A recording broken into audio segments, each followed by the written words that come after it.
There we go. Okay, perfect. Now you put this here. You kill that guy. Yeah, come on. We're aware of the drill at this point in time. Grab this. The guy actually started, which is great news. Go over here. Put that there. And then by and large should be good to go. Should be one of those good to go type situations. There you go. Nice. Not so bad. Oh, my zoom is all fucked up just a little bit. But that's okay. I guess it's fine. Ladiva. And I will say, you know, they did clickbait my ass. I see Uel, Percival, Vicala, Ladiva, and that is a and so if that is actually like 4 of the characters in top 8, that is pretty unique, no? You're not gonna catch me complaining about that. I'm a little worried about Ladiva when I see the other 3 characters, but you know, we can't focus on the negative. You gotta believe. I'm not sure who it is on the Ladiva. It's probably J-Mam, right? Feels J-Mam coded. Hooking up with Ladiva in a weekly. Sounds about right, anyway. But yeah, I think the last TNS that there was for Granblue happened around 2 or 3 months ago, and then I don't know, it's been like a long time since the one before that. So always cool to see him come back. This is not top 8 quite yet. It's still just pools. I mean, it's a Zeta UL. It's also a fun matchup. Honestly, Zeta in general is just a rare enough character that I'm always interested in seeing her fight people. This live or a rerun? This is a rerun. This happened on Saturday, and I was too busy doing a coaching stream. I wanted... Oh, right, they gave her ass fucking projectile invincibility on that shit now, man. I was too busy doing a coaching stream to watch TNS, and I kind of wanted to watch TNS, because it's been a little bit, so I was like, fuck it. We'll just do it today. But yeah, no, this happened on... That's a good point, actually. It happened on Saturday, which I feel like... No, that's always when it happens. Yeah. That's not different, yeah. Brave countering Zeta is, you know, every now and then it will absolutely get you destroyed. Rhapsody is a very nice Brave counterbait, right? It's not even that risky for Zeta to throw out, too, is the fun thing. Like, yes, obviously, if she just, like, goes into her little parry stance and you don't do anything, if she gets wrong on the fact that you were going to BC, it can cause a little bit of trouble. But honestly, even then, right, it's not like you just get a free punish on her. She can choose what to cancel into, depending on the spacing. She might not even be that punishable, necessarily. I mean, it's still, at that point, she is just basically doing her reversal with, like, and you're not biting on it, but she can be a little tricky with it, is my point. So it's not even, like, even if she guesses wrong, it's not like she's, like, guaranteed fucked or anything like that. So it ends up being kind of nice for her. Just, like, a very powerful Brave counterbait for the girl, right? I mean, sit in that sweet spot, too, just outside the Granblue zone, so if you try to make a punisher... Fine. Second hit of 2U making contact, I guess makes sense. Sure. Yeah. They nerfed the damage on this shit, but she's still kind of, you know, it still hurts a lot. Well, at least, I mean, so they nerfed the damage, it still hurt a lot, and they kind of made it so in a lot of situations she can't even combo off of it at all, but she still does just end up ripping you in half more often than you'd like, right? I mean, look, I can and can't believe it. Even just those 2 U skills back to back. I mean, it's like 50 meter for like, I don't know, like 3,000 damage or something like that. Probably a little more, depending on whether or not they hit raw, whether or not you get the links on them and shit. Even that's not that bad of a trade.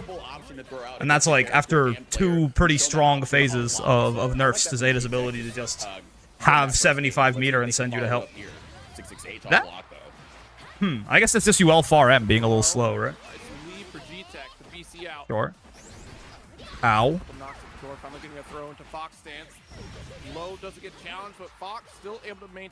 Understandable. Rhapsody. I mean, at least it wasn't a counter hit. Or at least, I mean, I think actually, can she do it off the light one too? I don't know.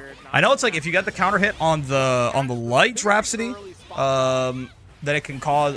Oh, no, on the Heavy Rhapsody, if you get the counter hit on the Rising Split, it's like a combo starter into the U Spear, right? I'm not sure if it also works that way on the light one. I'm not gonna lie. I think it does off the top of my head, but I'm not sure. The medium one is the one that only catches lows, right? Like it loses to mids and overheads, so you basically are never gonna see that one actually getting used, but you know.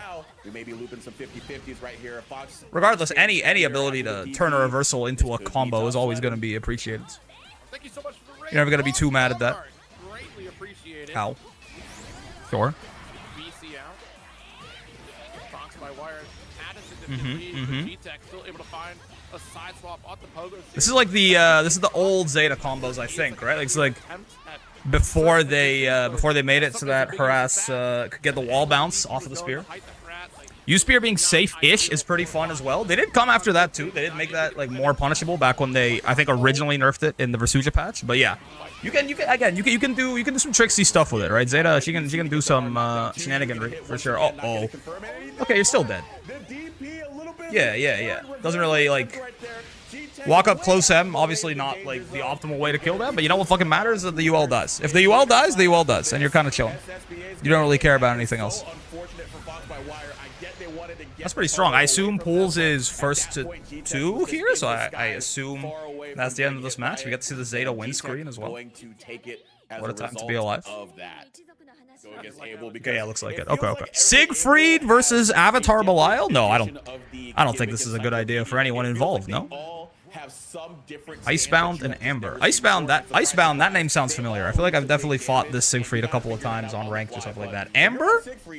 Amber does not ring a bell. Maybe possibly from a different region of North America, but in my head, this sounds like Avatar Belial is just fighting a guy who like does more damage than him, has more health.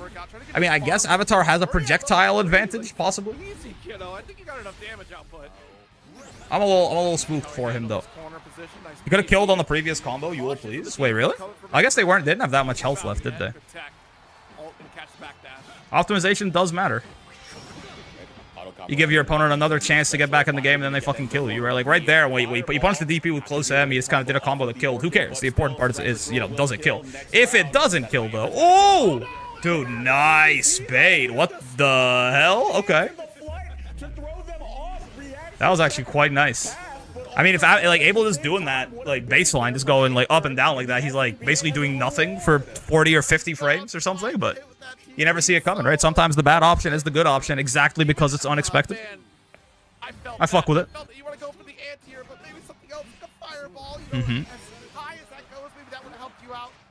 Ow. Dude, throws do so much damage when they happen on Abel, man. It's like the amount of his HP bar that's red feels so much bigger than I'm expecting. It's that 14k. And also half the time, it's like he's already taken a third of his own life bar, so he gets thrown once and you look at him and he's on half health. It's like, how did this happen? Okay, no DP or 2H there. You can interrupt that shit, but it is a reaction check, right? When Abel goes for... After the flight, he does a packed follow-up where he stomps. You can 2H it straight up, but also if it's a little easier, you can just DP it. You won't get quite as much damage, but at least you won't be plus on block. Plus, he already spent... What is it? Is it 800 damage? I think it's 800 health every time he does a packed follow-up, right? So he already spent 800 health too, so like whatever damage you're getting off your DP, you can sort of tack on 800 to it. Because he spent that HP for no reward. Uh-oh. It's no good. Flight again. I feel like Siegfried DP in particular can be a real pain in the ass for Abel Flight, but I wonder if this is all down to the bait that happened in round 1, right? I feel like Siegfried, you know, he just DPs and swats Abel out of the air so consistently, but after you get your DP baited once, your U DP too, right? Very large boy, then you might be a little bit more hesitant. Those are the nerfs, by the way. They nerfed Siegfried's JU so it doesn't hit cross-up anymore, and it actually mattered. Obviously, Siegfried, that's the same patch where they, like, buffed him to the moon, so, like, you know, whatever. I guess he can definitely have a couple nerfs, but I actually have, like, I feel like a lot of the times when that first happened, I was like, oh, okay, whatever, cool. I feel like I've seen... Oh, no, man. Oh, no. Dudes, look at this. Not, like... He's, like, fucking dead. Like... I mean, unironically, right? This is kind of not great. you actually probably would rather do, I don't know, maybe not. You'd like rather do like a little less damage to Abel in this combo. Make it so that, because like I don't think this gets him to the point where a throw kills him anyway. Full BP, by the way. Yeah, Siegfried counter hit close H's your ass, and sometimes it's, you know, sometimes it happy. Your Avatar Belial. That is, look how much health Amber had, how little health. I mean, just ahead, not just on the number, but on the straight up proportion of the green too. But yeah, you might have wanted to do even a little less damage than this, because I don't think you got that. Yeah, he's not gonna die to a throw, right? If you could get him down to the point where a throw would kill him, then it'd be worth it. But you're kind of in like the fucking uncanny valley here, where you've done enough damage to Avatar Belial to give him SSBA, which is like a real problem. Avatar with SSBA and Avatar without SSBA are two different characters, right? Abel with SSBA is pretty fucking terrifying. But you haven't gotten him low enough that a throw would kill him. So I think you probably just end... you could maybe SBA, but just like do a slightly worse combo beforehand. Ideally, you'd want to go for fucking 31%, right? We just going for satisfaction? I mean, that's also fair. If you just want to show off how much fucking damage this Siegfried character does, then that is super valid. Oh, you don't do that! But I can't say anything. I can't say anything. You do not do that, but like, the amount of times that I've died to Abel for that exact fucking purpose. That is... Yeah. You can't spot dodge that shit. I had a match recently where an Abel was completely outplaying me, and I just did a YOLO SSBA in one. Stop hitting yourself. Yeah. Abel's terrifying in general because every Abel player is a maniac. You kind of have to be, right? 100 meter with Sieg is potent, more threatening than the damage. That's fair. That's fair. Right, gives you that U fireball access. Gives you the fucking, I don't know, the U Verdrengen fucking BC bait if you're feeling really frisky. I mean, his UDP is really good too for like swatting Abel out of the air. Even if it did get baited in this one round. Uh-oh. Okay. I think you could have died off of that, but the confirm wasn't quite there, so the set's still going on. Oh! Charged M Verdrengen? It's a little bold against Abel in neutral, for sure. Okay, install. Oh, no, man! Okay. I think, yeah, just a little bit of impatience possibly, but also just really Amber, I think, playing really well around. Like, I still think that like one flight, yeah, it was J-Man, that's what I thought. That one flight like DP bait early on, I think like had rippling consequences on the mental, you know. You always love to see J-Man cook up. Never gonna catch me complaining. Ow. Sure. Whoa. Goes right for the command grab, huh? Okay. Just wants install more than anything. I gotta respect the idea. Oh my, nice. Yeah, that makes a lot of active frames, and it's got way more horizontal range than you might think, right? Happy Monday? Fucking tell me about it, man. This has felt like a Monday where it's been like well, my work's not even that busy today or anything like that. But this felt like a Monday where it's been a little... I've really felt that it's a Monday, you know? I had a good weekend. I had a good time on the weekend, a fun weekend. Visited a friend, had some friends visit me, you know, new place, all that type shit. Slept on a reclining chair. It was a good time. But yeah, like, it just feels like this is a weekend I didn't want to end, you know? It does feel like it's been ripped away from me, and I don't fully appreciate it.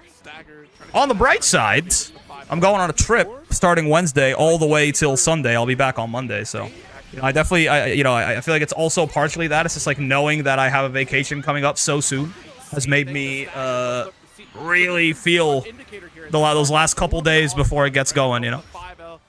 Where's the UMA guard support? Hey, they unionize. They have vacation days. Of course, their vacations can be violated by 5,000 channel points, but like theoretically, I'm gonna give them a chance to take a break at least. Nice, yeah, I'm excited. Should be a very good time.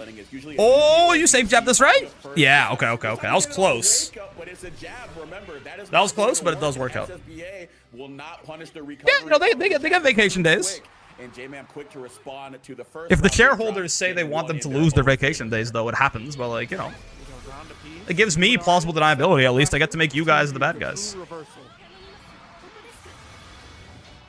Sure. What a good trainer. Nice lariat. Me fucking making Ogre Cap race 8 races in a row in blaze a new track. Weird position to go for 2H. Where are my anti-airs? J-Bam! This is crazy. Oh my, what is this? What the fuck? This is why I love watching Char play the video game, man. Because, like, what the fuck is this exchange? I feel like, hold on, I also have a little thing that turns my, there you go, turns my Z key into my space bar because my space bar is a little fucked when I clean my keyboard, so I gotta turn that back on. But, like, this is the kind of exchange you only fucking see if, like, I feel like I only see the game get this stupid when Chartra's on screen. What the fuck just happened? Jump over, right? Command, oh, wait, I swear he did it 3 times too. Maybe I'm tweaking. I could have sworn he jumped over him 3 times. Maybe I'm wrong. I guess it was only twice. Then the command grab, he jumps it, and then Char goes for fucking 2-3-6H? Sure. Why not, man? Had to evacuate due to a wildfire, so I got a 3-day weekend. That's how you know, man. That's how you know. Oh, he's doing it again? What is happening? Work's so soul-crushing. If my house burns down and it gets me an extra day off, then I'm chilling. I mean, my job's not so bad, honestly. It's just more so, it's like the concept of trading my time for money, you know? Attempted far H anti-air into whiff confirm. Well, which confirm? I guess, yeah. That's tough. You always hate to see a Ladiva SSBA whiff. It's fake. It's fake? Okay, alright. You hate to see... Are they talking about the Luminaria setup? Luminaria into command grab? Then you were scared there, but ow. If you do the light version, Nice confirm. It's gonna go off screen. Okay, yeah, can't unfortunately get anything off of that. Too far away on the headbutts. I think I'm like, if the first headbutt hits counter hit, it bounces them a little higher. Dude, J-Man loves the 6-6M. It bounces them a little higher, and you can like maybe actually do something with it. But I am, you know, it's really interesting that he is just going for install right away. No, my lord, get install into immediately get 6-2-3-U is happening a little too often to be a coincidence at this point. This shit might be scripted. Bring her to the party.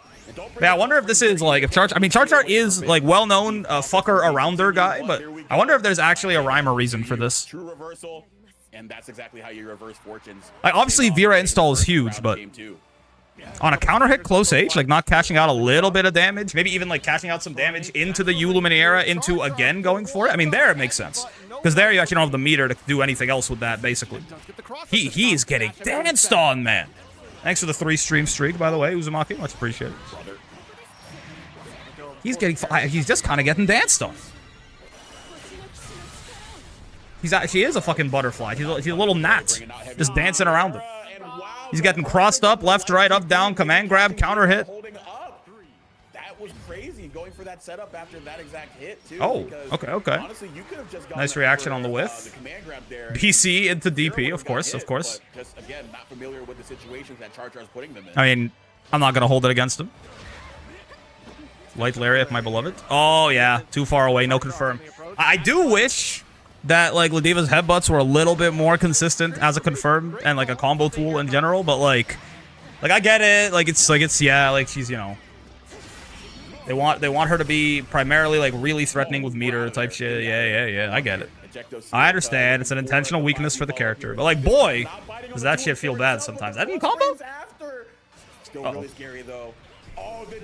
I mean, you're not on chip, by the way. You can see the tiny little flash of green in his health bar right there. So he can't actually block one more special. He's not on chip just yet. 50 meter on deck. I mean, now now he's on chip, of course. There we go. Yeah, was that checkmate? I mean, I guess you could U headbutt, maybe? What do you do about this from here? Is it like, can you like reaction U lariat? Maybe? Like maybe you can reaction U lariat her right there? That's why, this is where like replay takeover would be super cool for this game. Like maybe you can reaction U lariat right there, but I don't know, because she had some plus frames, right? That was like, he like air flipped out into this. But then, I mean, once you block this, are you just dead? Because now you're on chip. You can't block. He times it. You can't block this. They spot dodge immediately, but they get punished, right? So it's like, do you wait and you headbutt it? I guess. Because if it's a true block string, the thing that takes you onto chip points cannot also chip kill you, right? So if this like true block stringed into that, then you wouldn't die, which obviously didn't happen. So I guess he should. I guess you headbutting is the only way for him to get another chance to live in this round. maybe reaction U lariating earlier, but yeah, I think it is just you need the meter, you got a U headbutt, and then hope for the best from there. Spot dodge was not the thing. I think Vera's +1 on the spot dodge. I don't know if it looked +1, honestly. Maybe you're right. No, it looked like, yeah, it's punish. No, he got punished out of his spot dodge. Vera was at least like Vera got to him. Yeah, that was a punish. That like straight up spot dodge is guaranteed death there if Char doesn't fuck up, right? I think the only things he could have done is maybe reaction U lariat on the Luminaria when it got placed down, but that is, I don't know. Even looking at it now in hindsight, I don't know if that would punish in time or if you would just get blocked or spot dodged or killed, but like maybe you could try it. Or, I mean, the safer thing is just block this and then you headbutt. And then you're on chip points, but at least you have, you know, it's your turn for what it's worth. Left to fish for those high damage opportunities. Anyway, I mean, Char doing Char things, right? Getting that blender going with that playing too fast for the opponent to keep up. Let's see what happens here. I love this Siegfried color. Another return to UL. The like full armor Siegfried, but he's got like the blue lions fit on. He's got the blue and gold. 15 more years of 3 houses discourse. Everybody is equal in the eyes of the guessing game. That's so true. I was a streamer. I got into an accident on my scooter today and fractured my knee. What the hell?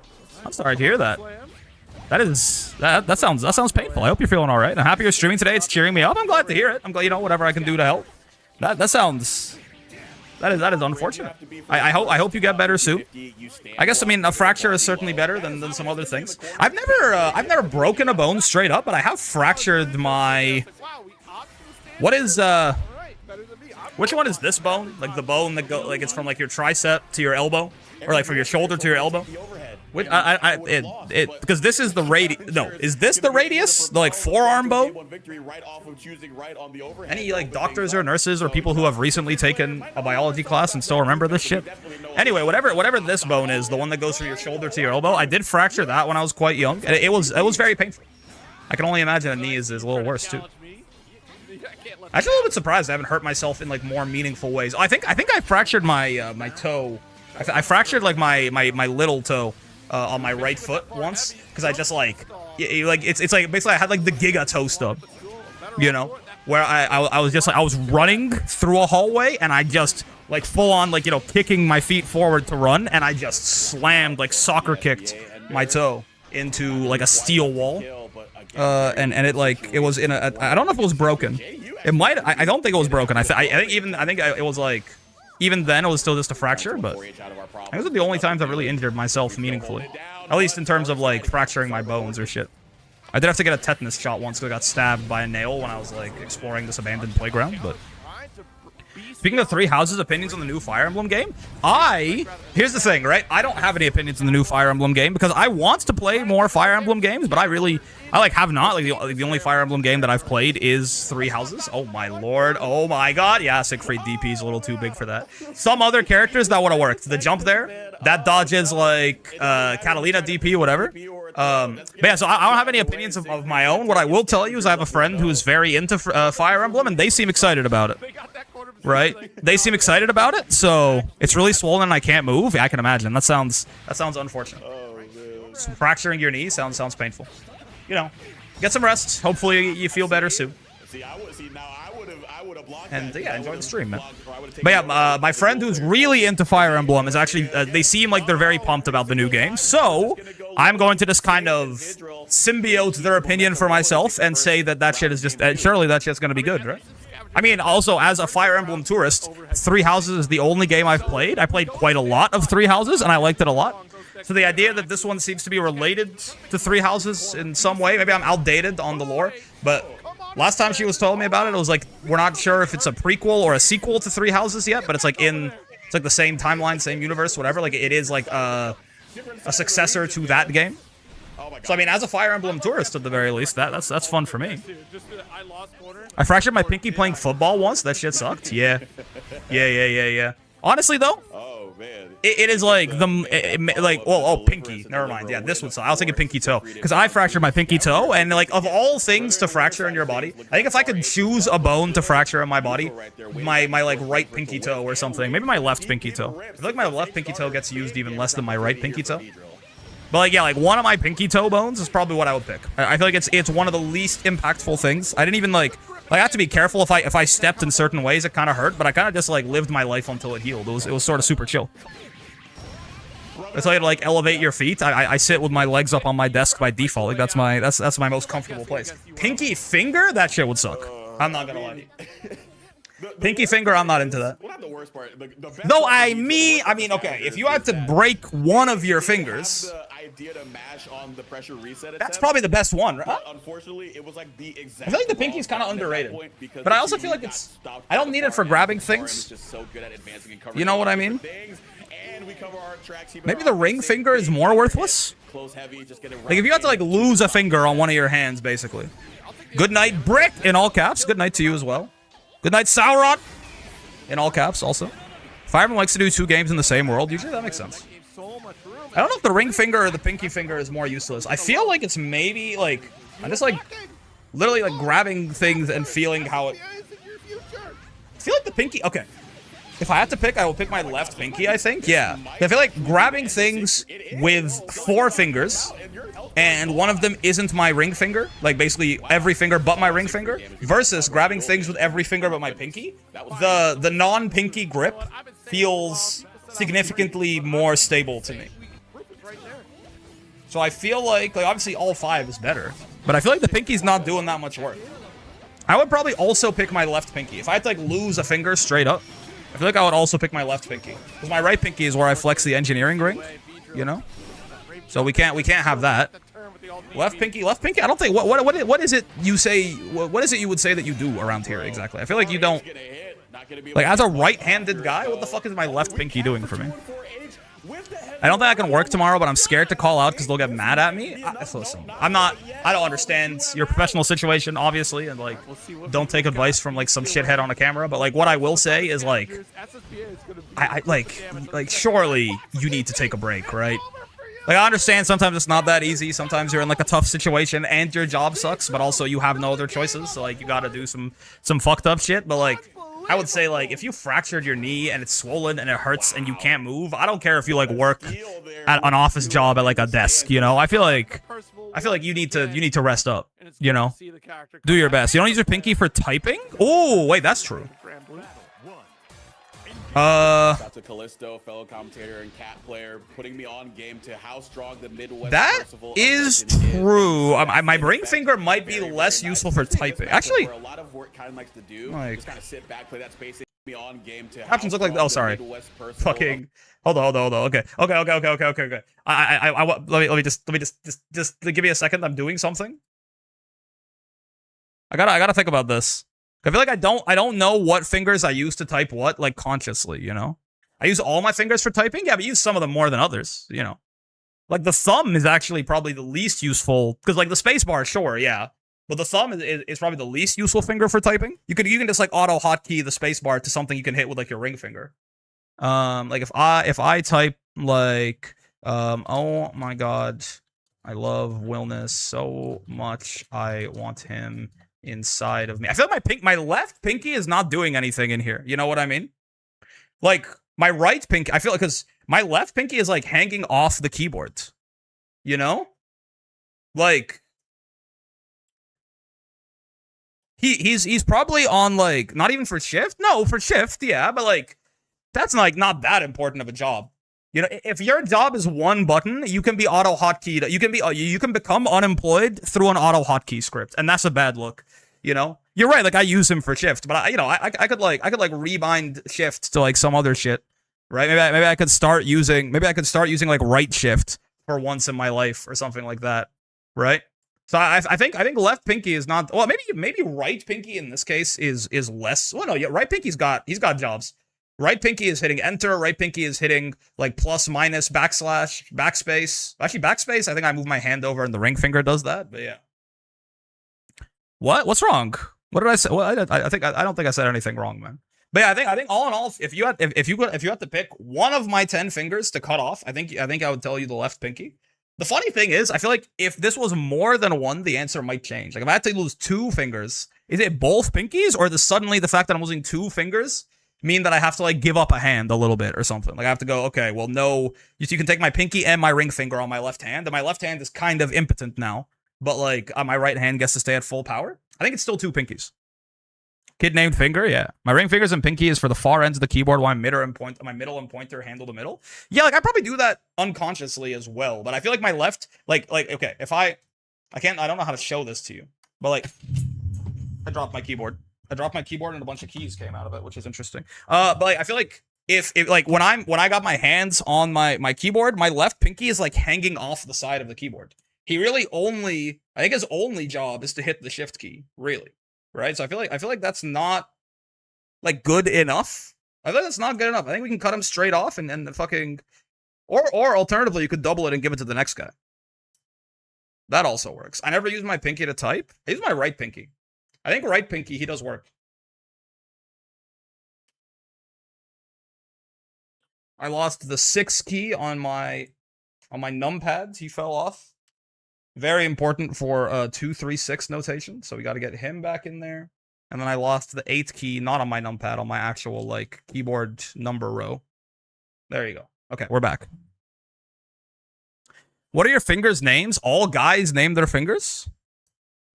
Is this real? Do all guys name their fingers? I have no names for my fingers. I could try and steal Valor and like make up some names for my fingers right now if you really wanted me to, but like I don't think I've never even considered the idea. I thought about naming my balls before, but it just seemed a little gauche, you know? It seemed a little... I don't think so if you're above 6. The Chudlings? Oh, like a name as a group? Wait, I can get behind that, maybe. Individual names. I'd be devastated if I lost any of my thumbs or my index fingers. The funny thing of saying any means it kind of implies that you have more than 2 thumbs, which is fun. But, I mean, yeah, obviously, right? Like, if you want to say... Like, oh, what's like the worst finger to lose? Like, it's probably like the thumb on your dominant hand, probably, right? Yes, gaslighting? Oh, okay, thank you. No, I appreciate the honesty, I guess. Like, the thumb on your dominant hand is probably the most important finger you have, right? Yeah, oh yeah, that feels terrible. You know, like literally fucking guy discovering opposable thumbs, but like grab something with your dominant hand with your thumb and then like take it off and like see how fucking bad that feels. There's no way, man. Like, I think that's a pretty cut and dry case, right?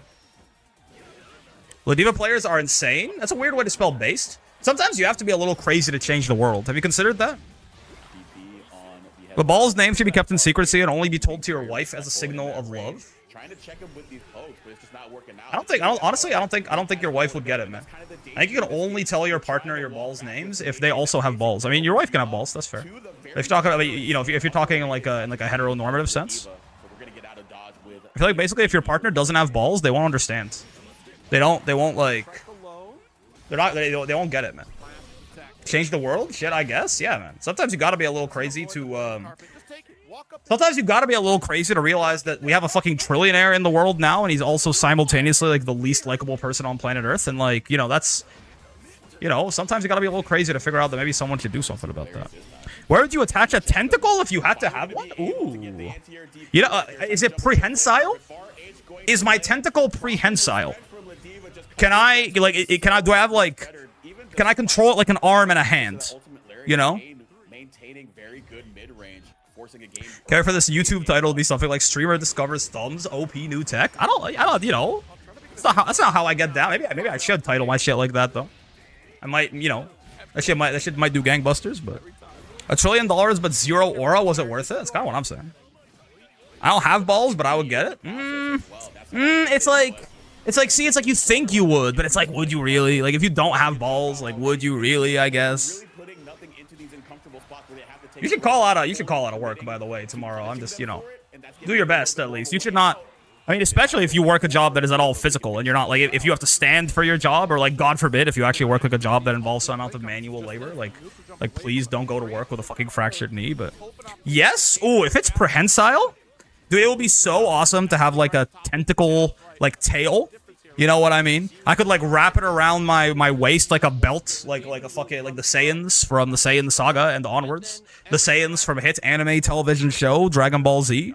Actually, no hand, straight up tentacle? Wait, so it's not... No, I'm not saying, like... Yeah, it's a tentacle, but I'm saying, can I control it like an arm? Like, do I have, like, full control over how I move it around? Or is it just kind of attached to me, is my point. It doesn't have to have a hand on it. I'm saying, like, you know...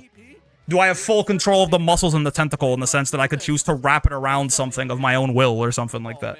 Because if so, I wanted it like where my fucking coccyx is. Yeah, maybe fire was the problem You know? in the last matchup, but not for this guy. Because then it could be like a little like monkey boy. I could use it to climb. I could use it to grab things. I could use it to pick things up that fell on the floor. Because I don't need it like where my I don't need it to like grab things in front of me here. That's what my arms already do. You know. Or I could have dry cleaners, so yes, it is physically laborious. I mean, I don't know, man. Again, I'm not trying to get you fired or anything like that, but like, please, like, don't go to work. Oh yeah, then yeah, I think I want it on my tail.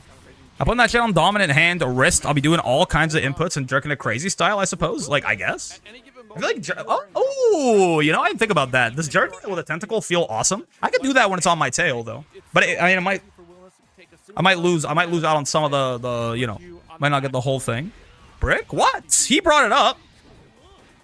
Still opting to jump over. What? But this has literally brought it up, and I'm the one who's. It's my fault. Sorry for like engaging with him in the marketplace of ideas. I thought it was a good idea. It's an interesting use for a tentacle. How could you? That's crazy. I'm actually I'm gonna stop stream. I'm gonna go to the McDonald's. It's 3 minutes from my house. I don't need to take this anymore. No, he was fucking like dead probably. Dude, is he dead here?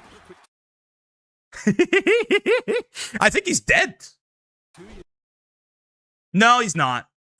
You think he's missing 6,000 health? No. He's almost dead. He's almost dead. Like, nothing doesn't actually hit the combo here. I think he is left with like 1,000 HP here. Because he's missing like 5k, you think? 4.5k, something like that? If this whole thing is 16k, how much of it is this? It's like a quarter? He's missing a quarter of his health? So he's at like 12k right now? Yeah. Because Willness, this does, this, in case you were wondering, Willness doing, oh, he was missing a little more, actually. Yeah, okay. No, yeah, so he's at like 11k or something? This does 10,000 damage, right? This does 10,000 damage, and he has like 11,000 health. So like, he's not dead here, but he's really close if the combo is on. Willness is a really funny character, you know? Tentacles and octopi are actually arms and have their own neural clusters that function independently of the primary brain. Okay, I don't think I want... Okay, no, hold on. Then I don't want him at all. I don't want him getting his, like, own ideas and, like, jerking me off when I don't ask or something like that. Like, can you...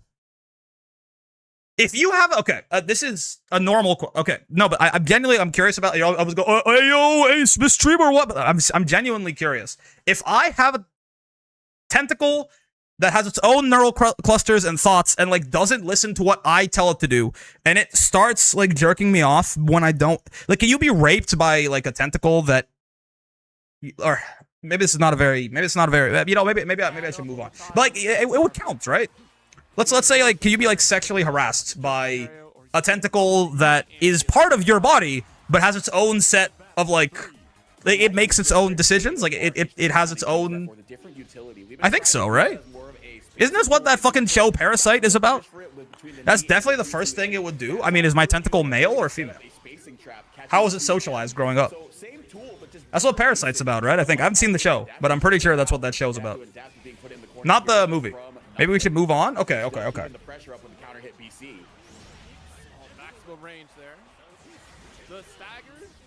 don't mean to, like, make light of the idea, by the way. I'm just, like, genuinely, like, it was a thought. When you said it had its own mind, basically, I was kind of thinking about it. Twitch is watching? Twitch lets you get away with a lot more shit than you think. You'd be surprised. Your brain already does this. Sometimes you eat something that makes you sick, even though your brain knows it's bad for you. Well, that's not... That's me, like... Wait, so is that...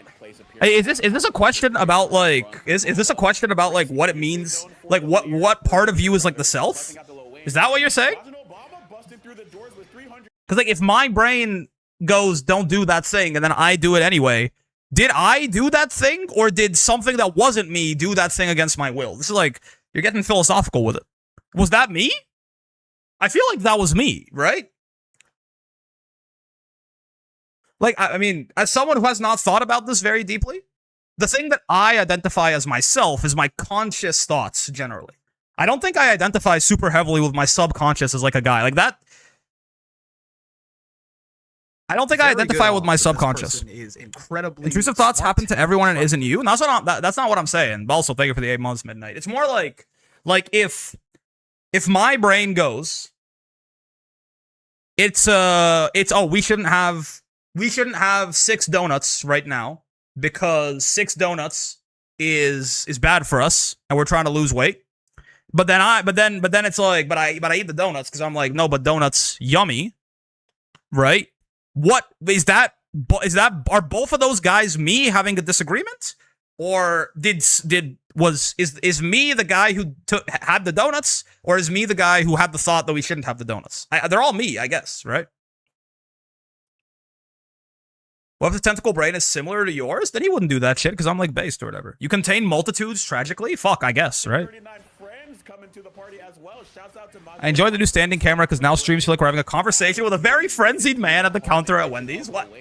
First off, it would not be a Wendy's, right? If I was a very frenzied man you're having a conversation with anywhere, would probably be a McDonald's at 8:30 a.m. as I have altogether too many McGriddles to be healthy for an adult to consume, right? But also, I'm not frenzied. I'm just like a guy. Classic id versus ego versus super ego. Isn't that the guy who had a feeding fetish and like did a lot of cocaine or whatever? I know it's ad hominem, right? That doesn't necessarily. I understand it's a logical fallacy. Just because, I mean, honestly, just because Sigmund Freud wanted to maybe like feed his wife like a lot of food and get her all big for him, and then also did a lot of coke. It doesn't mean that his theories are incorrect or anything, but it's also the first thing I think about him every time he comes up.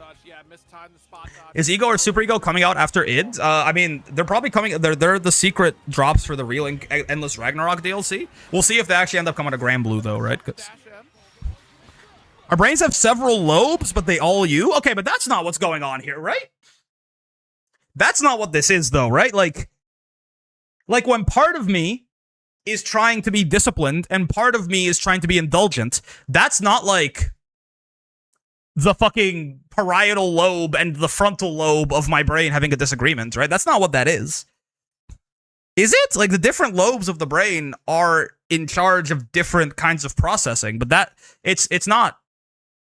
That's not where the split happens, right? Maybe? I mean, maybe. I don't fucking know. Or that's not like my fucking limbic system and like my prefrontal cortex having a fight, is it? I don't think so. All the lobes of my brain are me, but are all of the fucking... I mean, what is the self, I guess, right? Which I suppose is sort of like... I suppose it's sort of... okay. Now you got me. That's literally what the brain is? No, but... There's not the eating donuts part of the brain and the not eating donuts part of the brain, right? Like, wouldn't impulse control all be happening in one center of the brain? Or I guess maybe you're right in that, like, impulse control is happening in one center of the brain, but the impulses themselves are coming from another center of the brain? But then all of all of that would still be me, right? I guess it's sort of because the idea is like how far can you like subdivide yourself and then have it still be you? Because like okay, like it's a part of you, sure, but like once a guy lost his prefrontal lobe and was a nice guy, but after the incident he was arrested because of a attempt of ugly actions. Interesting. I believe impulses would come from the brainstem. Pretty sure impulse control is one of the things the frontal lobe does. That's why they always talk about teenagers being all fucked up because they don't have a full frontal lobe yet, right? That's why they always be making the worst decisions known to man type shit.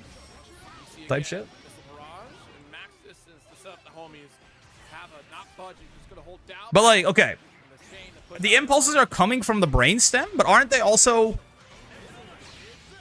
like part of the guy who is making me want to eat donuts or whatever, or a pizza or something, right, is also not my brain at all, right? Like, part of it is like, it's like my stomach sending signals that it's like empty or something.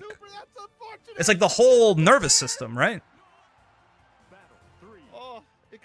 Like, that's, I know at that point it's just like it's just a bunch of like biological like impulses, but like, isn't that's kind of the question. It's like, is like the physical materia that is not sending the signals even, like, is the stomach that is empty that is then reacted to and then signals are sent of like, hey, there's nothing in here? Like, is that guy as big a part of the thoughts that generate as like the brain, or no? That's semantics though. That's still you. No, but my point is, like, the reason I bring this up is because I feel like there are...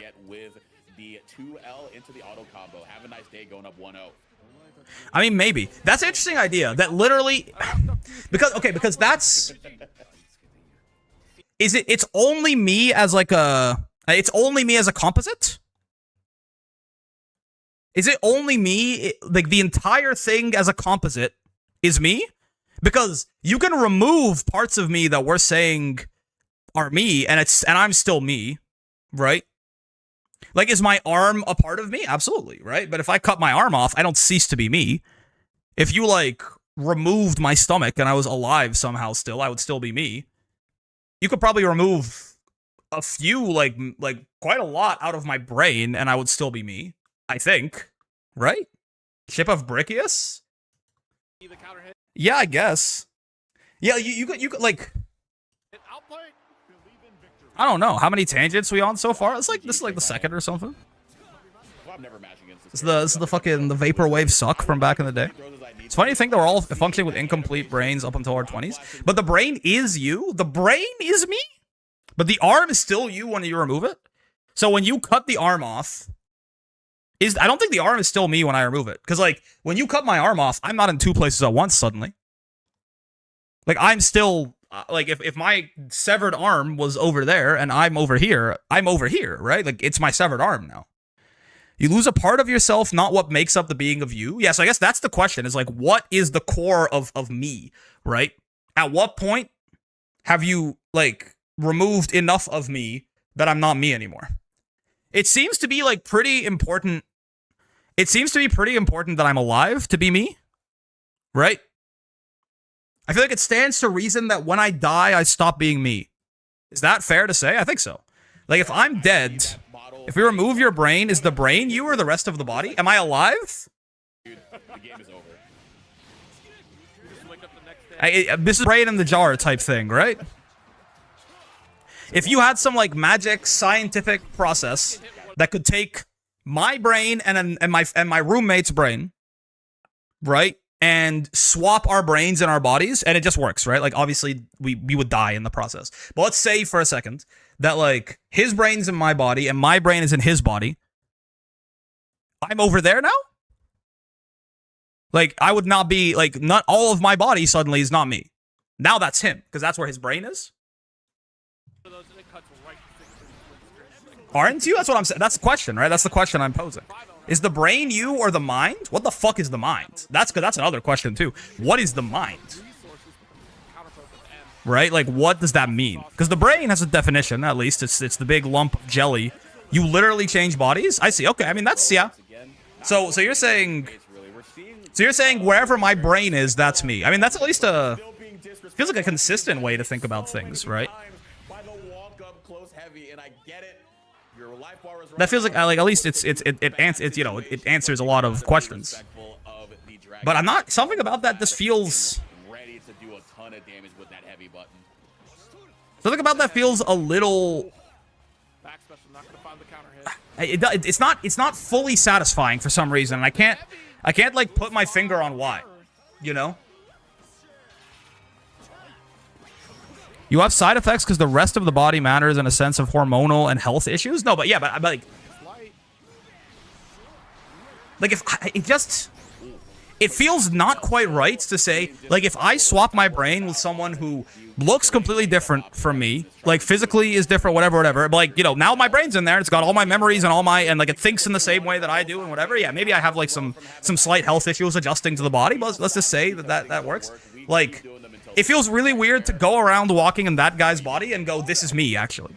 Hi, it's Brick. Like that, something about that doesn't quite feel right. Maybe that's a skill issue. Maybe I just need to admit that I'm my brain. But something about that, like, it just feels a little off baseline, you know? I'm not sure why. You step on it and it explode? Excuse me? I'm here for my streak. What are we talking about? I guess what defines you? Humans are very good at adjusting. Your brain would be you, I think. You are your conscious and lived experience and your identity. It feels off because that body is not the body you identify with, methinks. Maybe, yeah. In some way, it will probably cause some amount of, like, body dysphoria, right? To, like, look down and, like, see hands that aren't yours and, like, legs that aren't yours and look in the mirror and see, like, a face that isn't the one that you remember, right? Memories, personality, etc. make up who you are. See, 'cause that's a really interesting question too, because it's like if you, That parry trying to get some more advantage there with our because yeah, okay, that's an interesting question. What if right there too. is it memories? Because in this exact same hypothetical, if we go, okay, we swap brains perfectly, right? We swap brains perfectly, and it is like it's magical, everything works, no one dies, nothing like that. It's my brain in his body, right? It's my brain in his body and his brain in my body. And like it's the same thing, but the memories don't move over. Where am I? Right? His brain's in my body, my brain's in his body, but my memories are still in, like, they transfer to his brain, and his memories transfer to my brain. Or even just say amnesia? Sure. But for some reason, when that happens, I'm like, I don't know where I am anymore. I feel inclined to think that I'm now in his... I'm in my body still.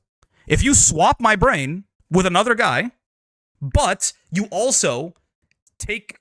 Like, you only swap the physical fucking chunk of meat, but the memories stayed in the body, in my body, with his brain in it, I'm inclined to say that I'm still here then. I doubt the memories would transfer. Well, you can't do brain transplants. We're talking about, like, basically magic, right? I feel like you have a personality that doesn't fit the memories at all. It'd probably be wildly dissonant. So I guess, okay, maybe it's because I subdivided what makes me me then. Like, so if it's just like, okay, that is just everything breaks down and nothing makes sense anymore, that's probably because I just cleaved you in half, right? Like, if it's like, yeah, the personality plus the memories, and I mixed those up, put the personality in one place and the memories in the other place, then so everything is fucked because I took something that shouldn't be divided and I divided it, right? I took the thing that makes up your sense of self and cut it in half. Your brain defines you by what you see and experience. Movies like RoboCop showed this in the scene where he lost 86% of his body. He was ready to give up on life. The only thing that helped keep him going was his family. Sure, yeah. The self is a collection of your memories and how you understand yourself and how you interact with the world. Without the memories, you wouldn't be you. I feel like that's sort of... I feel like the memories at least seem very important to the process. They're not the whole thing, right?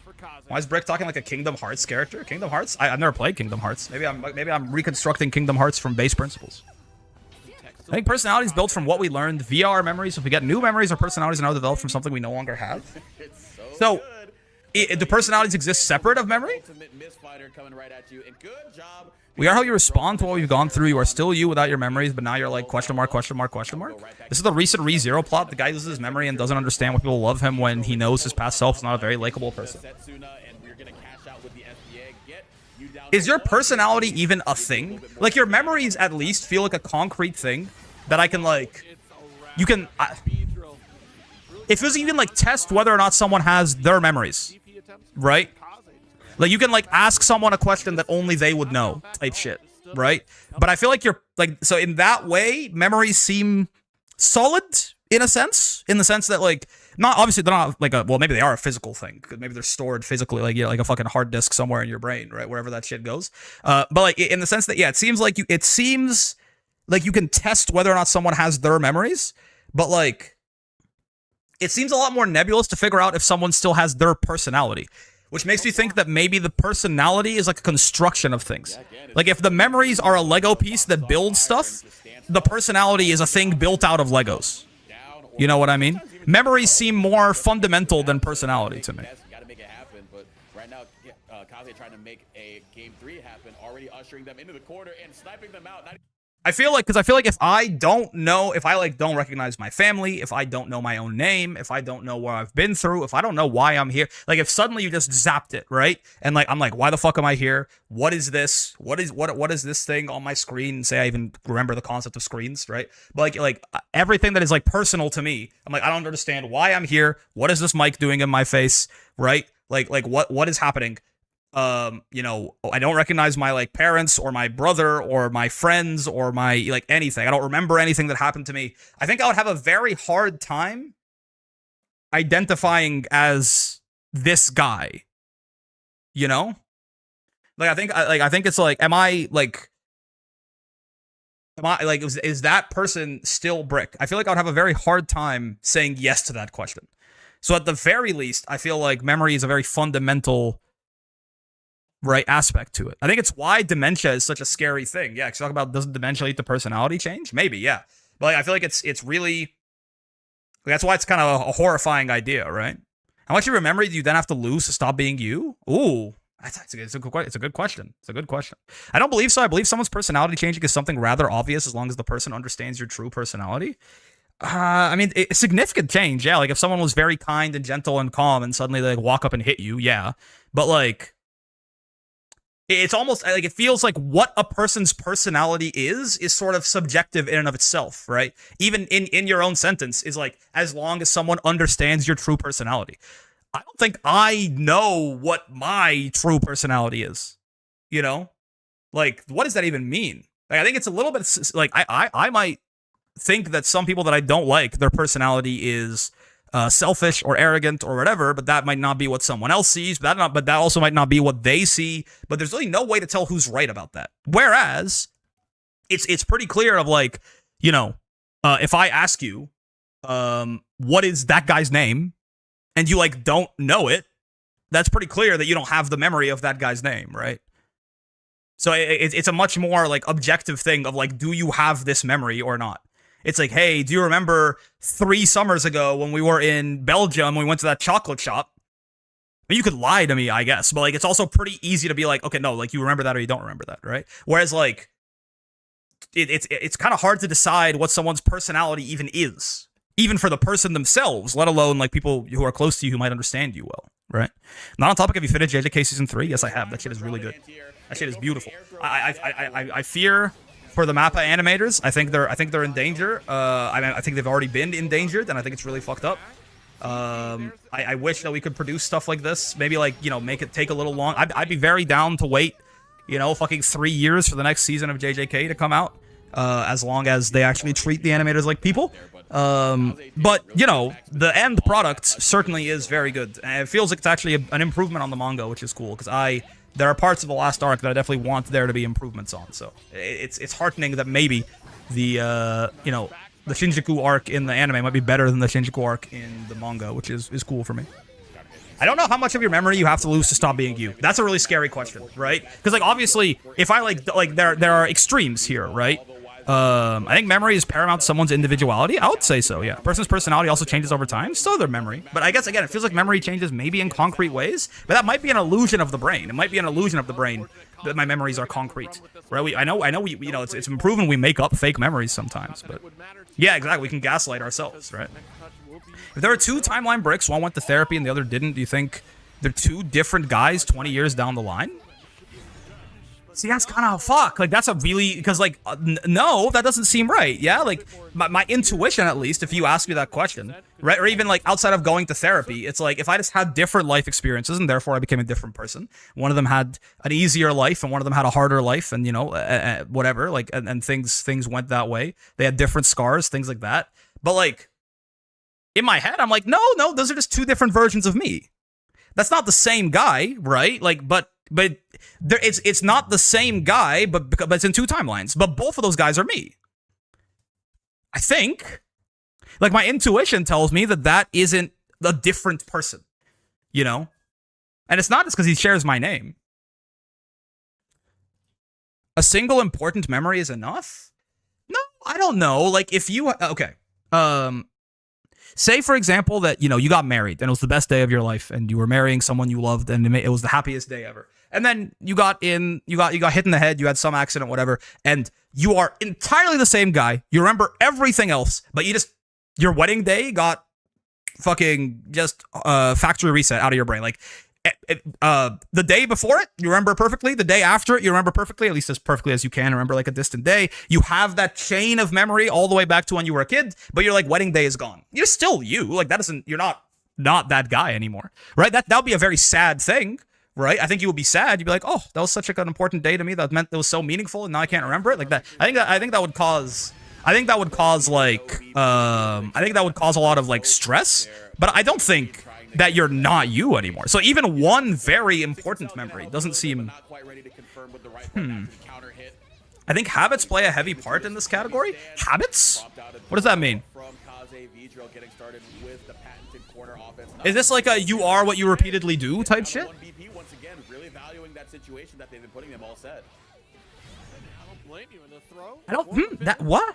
Spike ball, spike ball. Like 50 First Dates, the movie? I have not seen that movie. Is that the Adam Sandler movie? To this day. So what's the fundamental brick, you know? Is it this the childhood? 2 bricks separated at childbirth with very different circumstances? I don't know, honestly. I don't know. Is it maybe?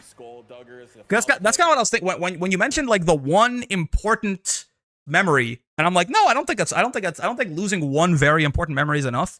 Is it the fact that I have at least the illusion of a chain of memories back to, like, throughout my life?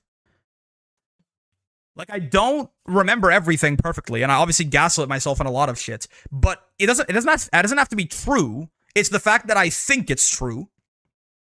That I can, like, roughly remember a diagram of my life. Like, if I lose that, is that the memories that if I lose those, I'm not there anymore? Like, roughly, I can remember that, roughly, I can remember that I'm like, oh, like, I'm, you know, here right now, this is what I'm doing with my life, right? These are my friends, whatever, and, like, I met this person this time ago, I started this job at this time, I moved here at this point, I came to Canada at this point, you know, I was born here, like, is it this idea that I can, like, look back in time and go, identify a bunch of moments where that guy was me, and then it, like, constructs bottom up to where this guy is me? I can remember roughly, or at least I either can remember or I was told what it was like to be like 3 or 4 or something, or things that happened to me when I was 2 or 3 or 4, right? I can remember memories after that. I have a rough idea of like what my childhood was like, of my friends that I had, of what happened, and that guy was me, and it builds up all the way to the guy that is now me? I got no fucking idea, man. This is probably a question that I imagine this is, I know that in some ways this is a question that is like a big discussion point in philosophy, but I just don't know. I just don't fucking know. Maybe it's all just a very cool illusion too, and like the idea that like there is a self that is like a unique thing, like that's me, might not even, like that might just be a very nice illusion that our brain creates for ourselves because it's like it's like useful to do that. But there are certain circumstances where coma patients dream a lifetime. When they wake up, they feel like they lost everything. Well, that's kind of exactly the point, right? Like, I don't know. It seems confusing. Like, is there? Because you can even be like, it feels like it's just an illusion, basically, right? It feels like it's just an illusion. It feels like it's a fun, it's like a cool illusion. You know what I mean? The idea that there might even, maybe there's not even a fucking self. I don't know. Like, why, fundamentally, like, why am I not this desk that's in front of me too? You know? It's like, oh, well, you're obviously separate beings. If you fused me into this desk, I'll be like, oh God, help, I'm fused in a desk. I wouldn't be like, I am now a desk man. Right? I'll be like, oh no, the thing that is me is stuck to this desk. Right? So, like, why? Is it because the desk is not, like, is it like a purely biological thing? Like, the desk is not keeping me alive?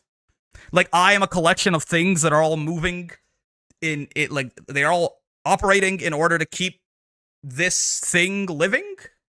Because being alive seems like a pretty important part of being me. Look at it like a chain. If the start of it disappears, did you learn, live, or experience the rest, or did you go back to a previous version of you? I don't fucking know, man. I think by the end of this conversation, I'm thinking this is very interesting, but I just fucking don't know. Is continuity? Like, yeah, that seems important, right? Now, at least continuity as far as memories. Like, I think losing the continuity of your memories means you don't have your memories anymore, but that still doesn't answer, are you just your memories? Because that seems obviously wrong too, right? Like, if I implanted your memories into another guy and that guy had all of your memories, but like he was in a different body with a different brain, like that doesn't seem like it's you either. So shit's hard, basically. I think shit is just fucking really confusing. Probably is my new guess. I think that's where I'm gonna land on it. We make the joke that he has entering a more philosophical way of thinking. That's not my forte. I mean, this is sort of this. I think it's an inherently philosophical question, right? I think this is a question that cannot really be scientifically answered. You know, Percy thinks he's him, and TBF he is him. You go into Percy's profile, and like his pronouns are just him. That's the fucked up part. There's no he. And honestly, when he's not wearing his like fuck ass evening wear, he kind of is him. I'm willing to believe it. I just can't prove When he's not wearing his like fucked up like fucking his like battle pass skin that is like the worst looking thing in the entire game. When he's in this armor, he's kind of him. I can get behind him being him. I don't know. I'm taking some pretty good damage right here. Massive install. There's our throw. See what Fidgeties could do. I think the ship of Theseus gave me a very utilitarian view of self. I'm me because of how I affect and appear to all the people around me. I don't think the ship of Theseus is necessarily related to this question. I mean, maybe it is. But to me, the ship of Theseus is a purely... Like, the labels we give things don't have any meaning. We just make them up, right? What did we spend all time? Is that the mod? Is that the mod? The people who experience what is known as terminal lucidity, where dementia patients whose brains objectively should not be functional just before they die suddenly are their lucid selves, even though, again, the brain is damaged beyond repair. I don't know, man. Yeah, I don't know. It's confusing. It's a complicated question, for sure. I simply just become enlightened and transcend the experience of being a desk easy? That's actually so fucking real. Ow, ow, ow, ow. I'm talking about Fidgety's cheating, right? I think I remember this. It's Percy, the literal nuke? I mean, 9-stock Percy with the 214U, maybe, but... People feed AI models with info of deceased people, their Facebook accounts, messages, etc., and then give them a virtual avatar that resembles them. What do you think of that? I think it is, like... a really, really, really good idea for like a horror novel or something, right? I feel like that like there is something. I guess if that like helps those people in some way, then like sure. But like to me, that seems deeply, truly wrong on like a level that like it's on like an eldritch level, you know. That's really all I can say. Might take a minute, but I get there. I believe it. That's fair. Ow, ow. It's a fact that half of you is composed by the 5 people you coexist with the most. I see and feel that.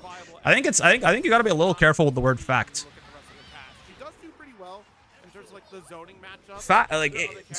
To be factual about any of this is really difficult. Again, I think it's pretty difficult to say for a fact the self exists. I think that's already. I don't even know that I can say that, like, super comfortably, you know?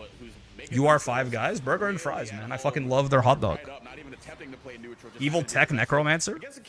Fucking Adeptus Mechanicus looking ass?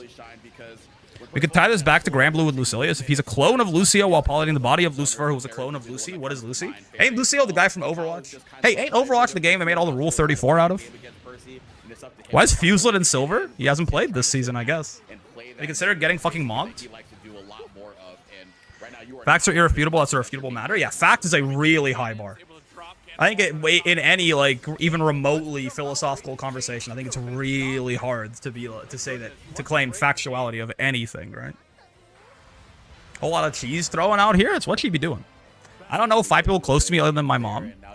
Insert a joke about how your mom is. I don't know, man. Yo mama's so fat. It's like it's not only is it like. Fucking literally 30 years old, but like it's also just sort of like it's not the wave anymore, man. I was gonna say something about your mom is fat enough to be 5 people, but like it's just what the fuck's even the point, man? Why can't we just be kind to each other? Hey, you're dead, right? He's got 8 stocks. Yep. Yep. Yep. Yep. Your mom is so fundamental, she's akin to 5 guys in terms of the love and care she provides. True. Your mom is so important to your life that she has sacrificed for you in ways that you can't even realize. How hard does this command grab scale his damage? Oh, like real hard, if I remember correctly. I think it might be 2 or 3 hits worth of scaling. But when you have a fucking U skills have a scaling minimum, they can only go so low, right? So you have a U skill that does like 12 billion damage, it kind of doesn't matter. Green Java, by the way. Thanks for the prime, much appreciated. I don't even have 5 people in my life that close to me. I think I have exactly 5 people in my life that close to me. Yeah. I think it's a good... Wait, I need to hear that again. Also going down one more. Dang! Oh, dang! I like the, it caught my ear. I think it's a good number. I have exactly 5 people in my life that I consider very, very close to me. 2 of whom are family and 3 of whom are not. Damn! That's like, what was it? When Kevin Hart was talking to... Oh, that was the Kevin Hart damn? Yeah. Was that, was he talking to Denzel Washington? He was like, how old are you? He's like, what? He's like, I don't know, like 52 or something. Damn! That shit was really funny. It had the same kind of vibe, right? Collecting S tiers like Infinity Stones. Well, two of them are family. Two of them are family. I told he was a nuke. Oh, I mean, yeah, don't get me wrong. With 9 stocks, he certainly is. You're dead as hell, by the way. Harder than any move Wilness has? Any single move? Yeah, 214U hits harder for sure. Denzel Washington is like 60, I think. That clip is old, though. The clip of Kevin Hart going, dang! When he hears his age is like a few years old. I'm not sure how old I mean, honestly, there's a world where that kid is like fucking 10 years old. I don't know. Ow. I was closest to my dad, but tragically he died to cancer. I'm sorry to hear that. That's really that's tough, man. I mean, obviously, it was very unfortunate. It's that shit, man. Sending it home. 2-1 over Kane. Damn. The belly laugh. Kane stuck in the bad zone? Yeah. Yeah, it happens. Vicala's scary these days, man. She can like fuck your shit up. Roll, Kane, roll. It can help, but I mean, it's still very good to do against Vicala, but there are like certain spacings where at least it gets more difficult. You gotta like time it a little. He could do that even before the buffs? Yeah.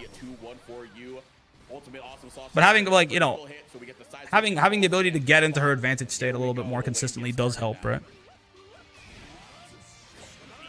Fidgeties was telling the truth? What did Fidgeties say?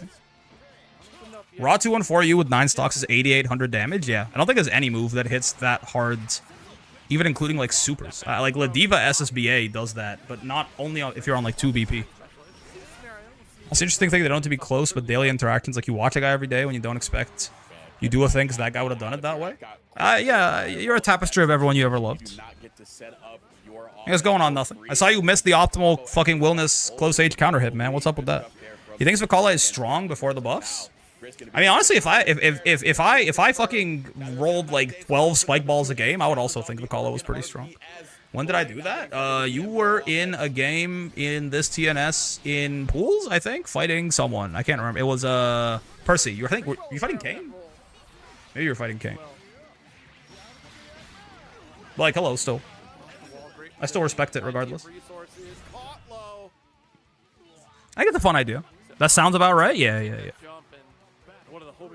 What would Himmel the hero do? It's kind of based, right? I don't know the Wilness optimals. No, it's fair. I mean, sometimes with Wilness too, you just get the close H, and at least for me, I get the close H in the middle of the screen, and I just get too excited. I just press buttons, and the fucked up thing is like it works most of the time. That's just the kind of guy Wilness is. The entire chat was bitching about Lewayne the entire top 8. I don't think I've ever... I think literally once in my life when I was like a teenager, I made the mistake of opening up the Twitch chat on a fighting game tournament. I don't think I've ever done it ever again. I don't think I've ever seen the chat on like a big like tournament for a fighting game, for any fighting game, at any time, on any website, for any game, for anything, and been like, this was a fun thing. It's like all of the fucking whininess of the FGC concentrated into like the fucking 500 worst people you know or some shit. Like it's crazy. It's like every single bad thing about the community. Ain't no way I just have my friend describe a game as an Uma-like. Wait, he's kind of based though, no? Most of the complaints come from the top players. I don't care if they're right or wrong. It's still fucking annoying to hear the same shit for like 4 hours in a row. The idea is not about the accuracy of the statements. Lewayne is strong enough to warrant complaining about, but like, fucking shut the fuck up in a Twitch chat for a tournament, man. Cygames is not listening. Azur Lane is not an Uma-like. Uma-like is not becoming a term. Yeah, I think it should. I think it'll be a lot. I think it'll be very fun. Famously, no whiny top players have existed. Famously, top players have not had probably a larger incidence rate than average of being whiny. Okay. Surely that's not the case. That's all I can say. Imagine enjoying something. Yeah. It's cool seeing 66H does something. He probably had the best 66H in the game before they buffed it, so it was very funny that they made it even better. Right? That shit was really fun. He like I think before the patch where they buffed his 668, I think he probably already had the best 668 in the game. Best? Oh yeah. Yeah. I think it's maybe only Anila. Wasn't his 668 notoriously bad? I don't think so at all. Better than Anila's? Yeah, I think Anila, I think so.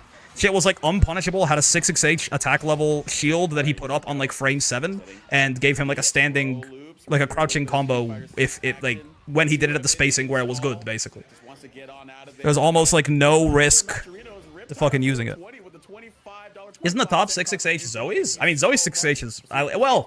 Zoe's 668 loses to lows and is punishable. It's a really good one too, though. But, like, I don't think so, no. Like, the armor can be really nice in some matchups, but, like, it's punishable a lot of the time, and it actually, like, it will lose to just, like, low pokes, right? It loses to lows? Yeah. No armored 668, except for Vasaraga's, I think, will beat lows. Sora's 668 is armored and also loses to lows. A lot of characters don't have low pokes, though. I don't know if that's true. Regardless, I think it's good, but I think... you watch the mix-up Granblue bracket? No, I did not.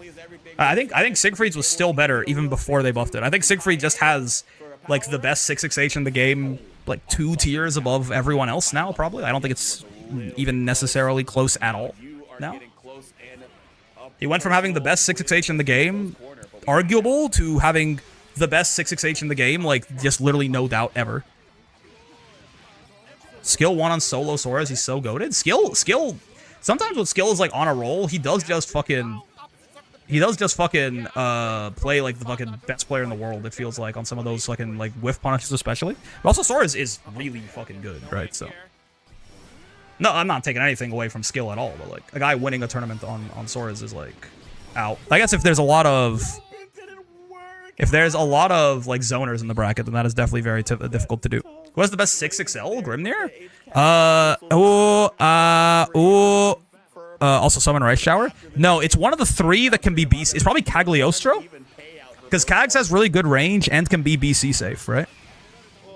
Is it only there's like 3 characters, I think, who can make their BC, their 6XL BC safe. I think it's Cag, Eustace, and Galleon. And of those 3, I think Cag has the best 6XL, probably? What am I looking for? I'm looking for Rice Shower.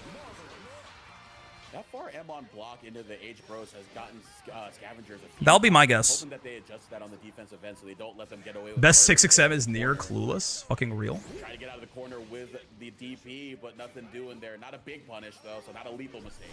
Does it matter that much whose 6XL is best? You just don't like talking about things, huh? This is the same. You had the same mindset yesterday. I think it's fun to discuss things. I think if you just want to, again, I don't know. I need coaching about neutral in this game because I suck at neutral. Neutral's tough, man. Matera 6XL also BC safe? Oh, you might be right. I mean, like, it's really super similar? No, well, you're wrong, so that's cool. If someone can make their 6XL beat BC, and if someone cannot do that, which, do you think that's about the same? Answer the question. If someone can make their 6XL beat BC and someone can't, are those 6XLs about the same in terms of strength? Do you genuinely think that? Guy who watches the Brick stream for the visual content. Real. Who the fuck needs neutral when you have a gun? I mean, you still gotta figure out when to pull the trigger, right?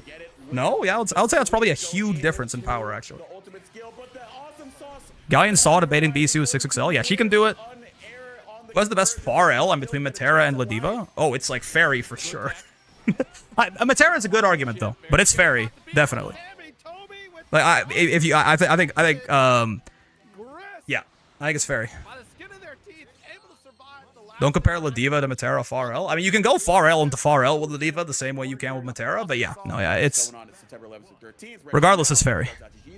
Ladiva is wild. I mean, Ladiva does have some benefits to her far L that other characters don't, right? Like it's +2, which again on block, which again lets you do the far L hit confirm. But yeah, it's not the same thing as Matera. Didn't the Fairy one get nerfed? Yeah, turns out it's still the best one, I think. Like I now in hindsight, it's actually crazy that it ever used to be what the unnerfed version, right? Matera, because it's a low. Being a low is nice. I think Fairy's is still better. Ladiva's best move is 5U. Real and also true. Vasaraga far L is really good too. No, it's solid. Ladiva far L into 214U is privileged shit. I mean, if anything, that's 214U being a really good hit confirm, right? Ladiva 214U is a very good hit confirm, but that's not really far. Like any normal in the game could do that too, right? Blowing up and acting like I don't know nobody. Fairy Farrell is easily the best by a lot. Yeah. I agree. How's Ladiva into Abel, by the way? I think it's one of those things where, like, theoretically that matchup is really good for Abel, but, like, it's one of those, you know, Abel cannot quite fully zone out Ladiva for, like, a whole round, realistically, so it ends up being a little spooky, right? But yeah, like, theoretically, that matchup I think is supposed to be, like, very advantage Abel, but he just, it's a very little room for error, I guess. Every matchup is theoretically good for Abel? That's not true. There are some matchups where it's theoretically garbage, right? And it's actually garbage, too. Abel has no matchups he can feel safe because he's Abel? Yeah. That's kind of why Abel isn't very good, right? Is because in his bad matchups, he just loses. And in his good matchups, he can always just lose. You know? Abel pros high damage? Okay, well, high damage, good zoning, like good projectiles, right? Pretty solid, like pretty fucking strong set of normals. Like Abel has a lot of pros, right? It's just he spends his fucking health that he already doesn't have to do it, right? Abel screws up, he dies. Yeah, what's going on, Big Wheel? We can talk about Ladiva 2M. The button is goated, sure, yeah. But yeah, best far L is probably Fairy, if you had to ask me. I think Matera is a reasonable thing to say for sure, right? But I think Fairies is the best far L, probably by a little bit. We think Bahamut Abel is bad. I think Abel could be a little better. But best 6xh? Oh, again, I think it was Siegfried before they buffed it. Right? I think before they buffed Siegfried 6xh, it was the best 6xh in the game. So now, who do you think has the best 6xh in the game? Vayne far L, best far L, real and true. Eustace with red nades. Eustace is a pretty good one at low profiles. What about Versuja's? Versuja's 6xh is... You're talking about her far L, right? Not her 6xh, presumably. You 6H kind of broken too? Yeah, it does low profile, which is really nice, right? It does low profile. You could space it out pretty well. But I still think it's one of those cases where Siegfried, I think, is still... This is like a Matera far L, Fairy far L situation, you know? When Versuja far L was medium clashable, but it was really fucking good, right? Funny enough, that button was still a lot worse than Fairy far L when they both coexisted, but... Versuja 5L is still quite good, though. It's still strong. For sure, it's still quite good. You guys prefer overhead or low 6xm? Oh, low for sure. Low 6xm is way better than overhead 6xm. I mean, in certain cases, for certain no, honestly, because even like the even you know, it's like most characters don't even want it for the mix, right? Sussy 5L before the range nerfs was fucked up. True, yeah, they didn't just lower its clash level. They also made the hurt box or the hitbox smaller. Who has the worst JL? I don't fucking know.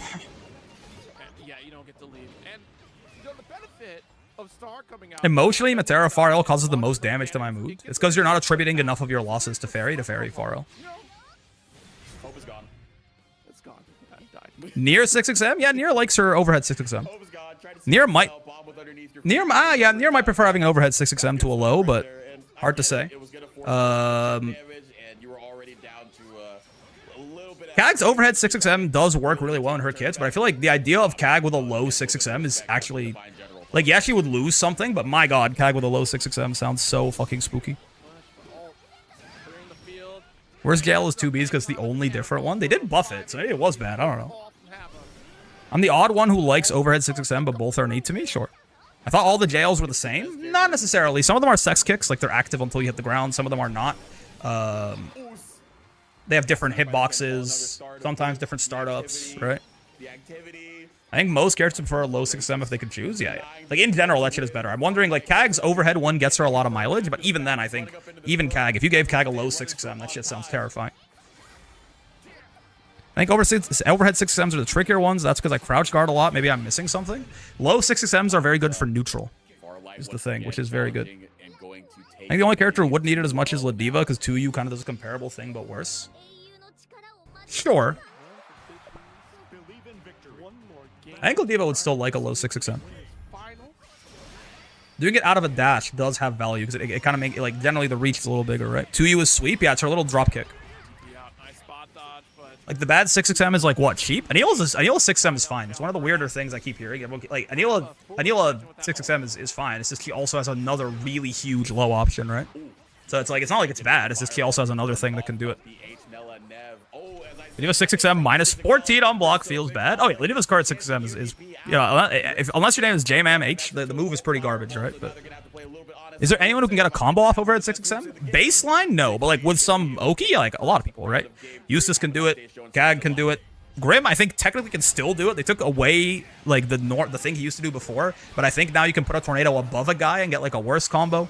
I think Vikala can do it with some of her traps. She can definitely do it if she has like a star up or something like that. Sori's counter hit 6M as a combo? Oh yeah. I didn't know that he couldn't do it, that he could do a baseline like that. That's cool. That's really nice. I mean, obviously, it's kind of hard to counter hit someone with his like 26 frame 6XM or whatever, but it's cool that it works. I mean, it is just one of the easier to punish ones, even when spaced. Oh, Anila? I feel like it feels like you can space it and make it safe, right? Yeah, it's +5. That's cool. Ilsa counter hits a combo too. Oh, Fairy doesn't really care about a low 6XM.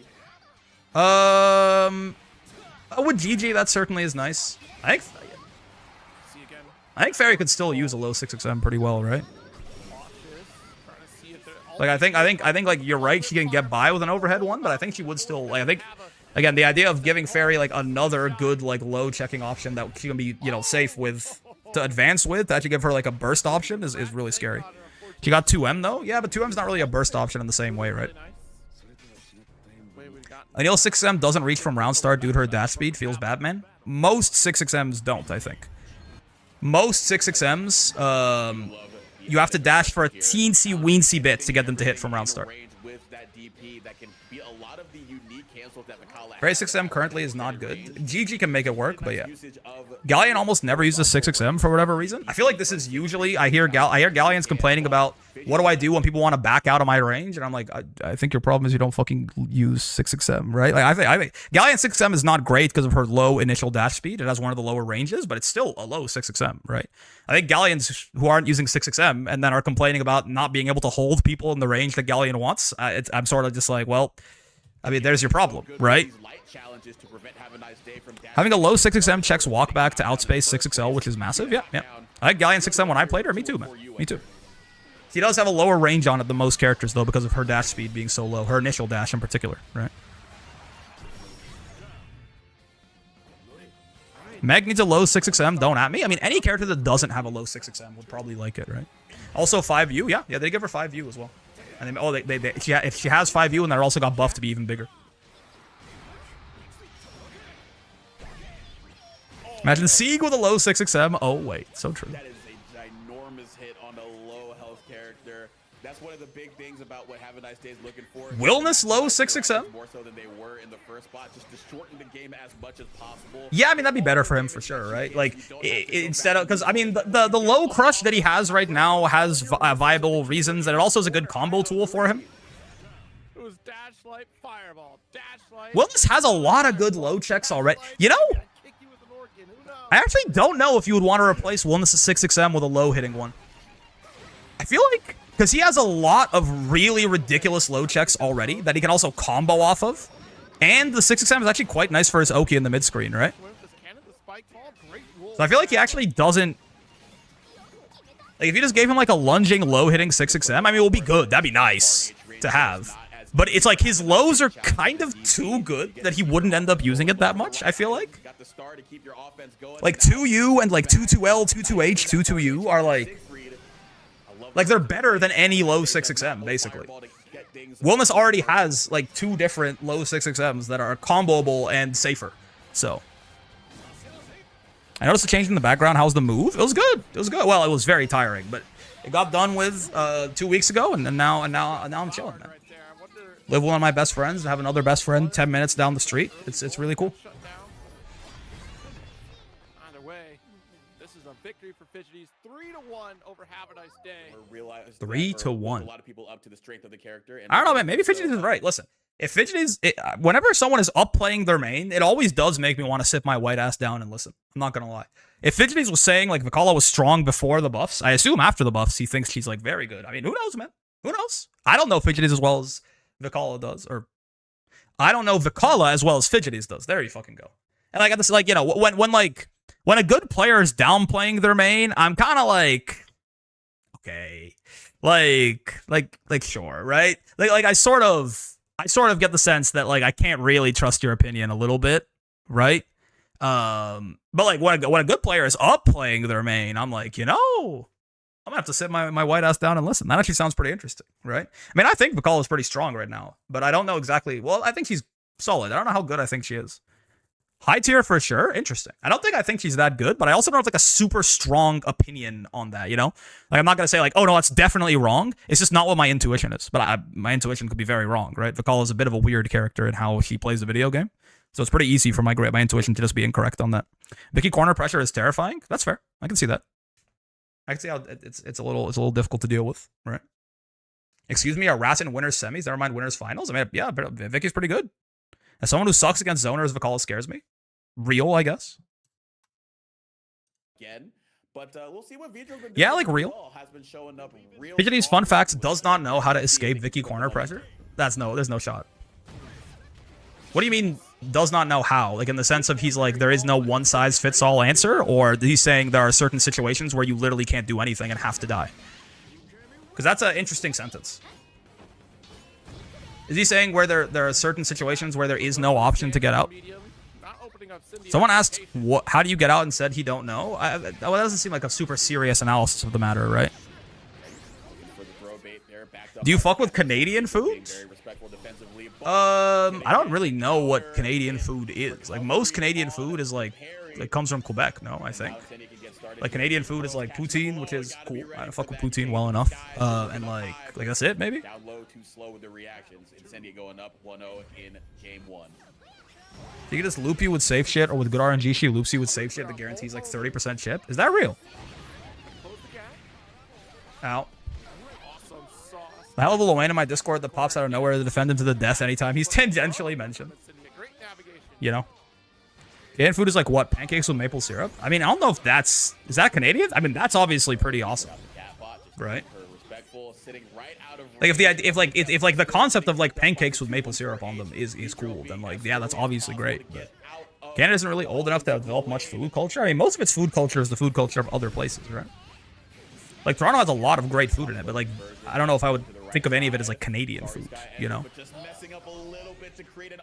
There's like awesome food from like every culture in the world. Like, if you want like some Chinese food, some like Japanese food, some like Indian food, or like anything South Asian, some like Middle Eastern food, right?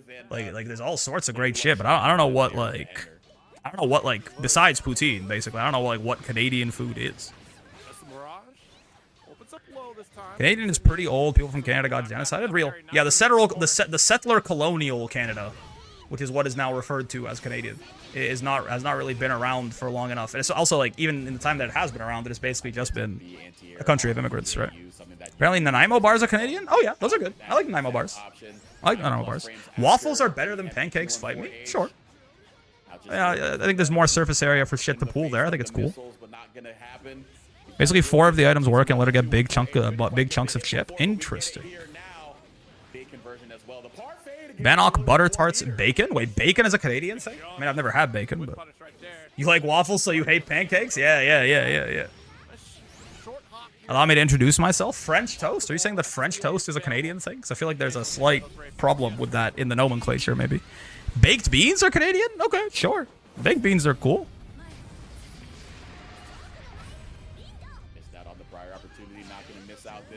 All she needs is a couple spike stars cans. You can guarantee absurd amounts of chip. Well, that's actually quite good to know. Does Canada have a signature drink? I don't fucking know, man. Does Canada have a signature drink? It's a good question. If they do, I'm not the authority on it. French toast enjoyers always try to include themselves in the big 2 conversation. I do fuck with French toast. Okay, you don't eat pork, right? No, sir. Like Iron Brew? I don't really know. An ice cap? Is Iron Brew Canadian? I don't know what Iron Brew even is. Isn't that the fucking shit that gives you like a +2 status bonus to will saves for an hour in Pathfinder 2nd Edition? You find it in like the pub on the 6th floor of the Abomination Vaults type shit? Alright, pal, put them up. set Up your dukes. You talk shit about French toast, you get hit in this house. low, and I think if you go into an HPA, that should The only time I've ever had French toast is at a Denny's in Japan. Is this a representative sample? get the sparklers going, and is this going to be what's going on in the winner circle? That is such a good fucking combo ender. Never had turkey bacon? No. Rights to the three bros. Iron Brew is Scottish? Sure. Is it a representative sample of French toast to have Japanese Denny's French toast? I liked it well enough. It's insanely sweet and indulgent, right? I prefer turkey bacon over regular TBH. I've had like some beef bacon like substitutes sometimes, and I don't know if it's like they're doing it like this because that's what actual bacon is like or what, but it's always just insanely salty. You know? Like, is that what bacon is? Is bacon just like ridiculously savory and that's why people like it or something? It's always too much for me. I've generally never liked it. Whenever I've had like a beef substitute. TLDRs with 236 cannons up. Items do chip. Far H into 623X. Let her set up cannons, at which point you can cycle through items. 22X and 623. That's sending a single normal, and every one of the above does chip. And there's nothing you can do about them? If she spaces it out properly, you like can't roll the cannon? Is that what it is? 623 is the fellas, which you can't really roll. I know that. What is 22? 22 is the trap? Can't you roll the trap? Or not roll the trap, but I mean, if she places the trap, can't you kill her? Like, 22 is trap? Isn't placing the trap like not safe generally? Isn't that like a reaction check, or am I wrong? That's in Puerto Rico was instantly hooked. Fair. And part of the reason bacon is good is because fatty and turkey bacon is missing that. Sure. I don't have beef with waffles. I don't have a waffle iron, so it's disqualified. Same reason Bloodborne isn't the best Souls game. Honestly, like, I was kind of not fucking with the take until you said the Bloodborne shit, and like, real, I just haven't played Bloodborne. I'm sure I would love Bloodborne, but fucking, you know, if Miyazaki ever decides to put it on anything besides the PlayStation and then fucking Dusk Bloods on a Nintendo Switch, maybe I could fucking change my mind. Okay. I don't know the sequence. The idea is with the mentioned items, you're in block stun too long, so the trap can't be rolled. Interesting. And then trap keeps you in block stun for 623, which keeps you in block stun for the next item, etc. That is really interesting. Is that real? I like. So she just has an infinite, but it only does chip if she pulls the right items. That doesn't seem right. Holy shit, big lady, and she's hitting big damage too. I have to get up to make something to eat, and my knee hurts so much, but I must eat. Yeah, see, that's why you can't go to work tomorrow. You gotta eat. That's fair. But like, if it hurts to get up and make something to eat, you should not be going to work tomorrow. Miyazaki would love to put on other things. Sony says no. That's fair. Oh my goodness, quite the reaction. Souls games give me more brain damage. That's funny. Blame Sony on that? That's fair. That's fair. Listen, you really do not have to convince me very much to blame a large corporation for basically anything. I'll blame them for shit they didn't do. I don't see why not.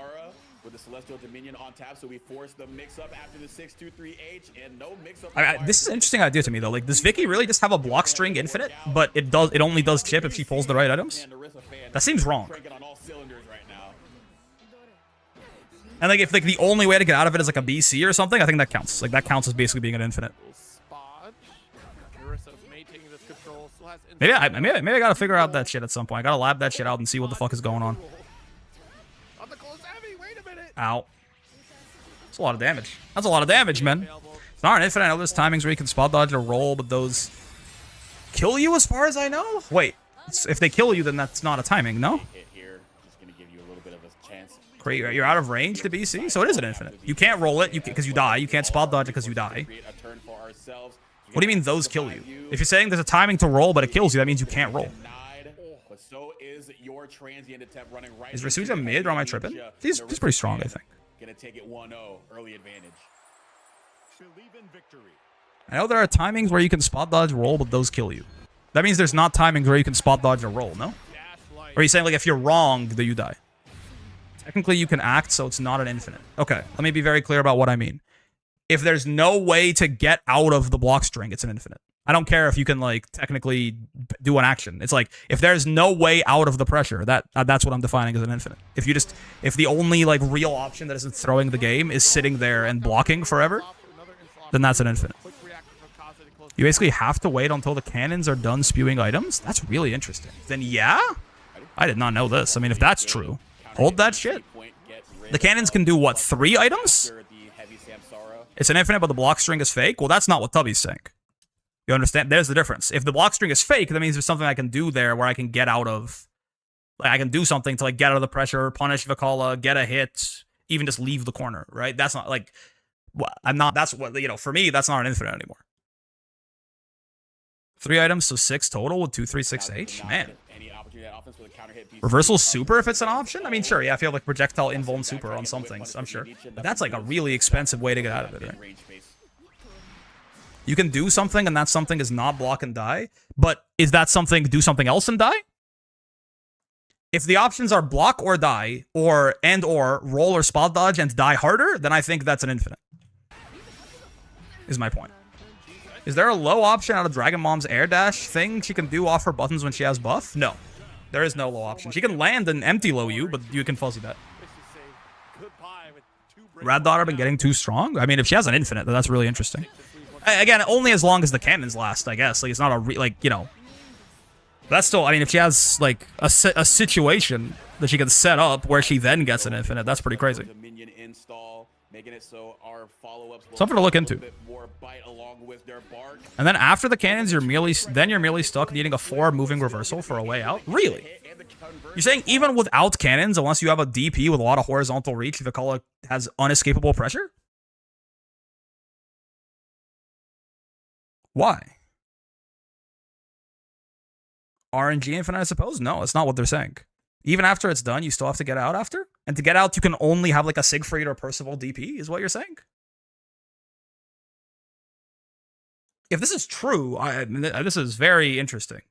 The counter hit SBA Ender, not going to be the end of the round per se, but what does fuzzy in that context mean? Do one thing and then do another thing on basically the same timing every time to beat 2 different options your opponent might do. Nah, not that. At that point, it's more manageable, but you're still guessing? Interesting. I think people tend to be... Well, Tubby, I think I can kind of trust you. I'm not sure if Vidril's being a little hyperbolic or not. It sounds like he's being a little hyperbolic. But something I'm interested in looking into, for sure. it's going to be enough. Not quite. Higher health total on Versusi, even then, we're still going to be cutting it pretty darn close, but still... What the hell? I heard the fucking very loud-ass door slam.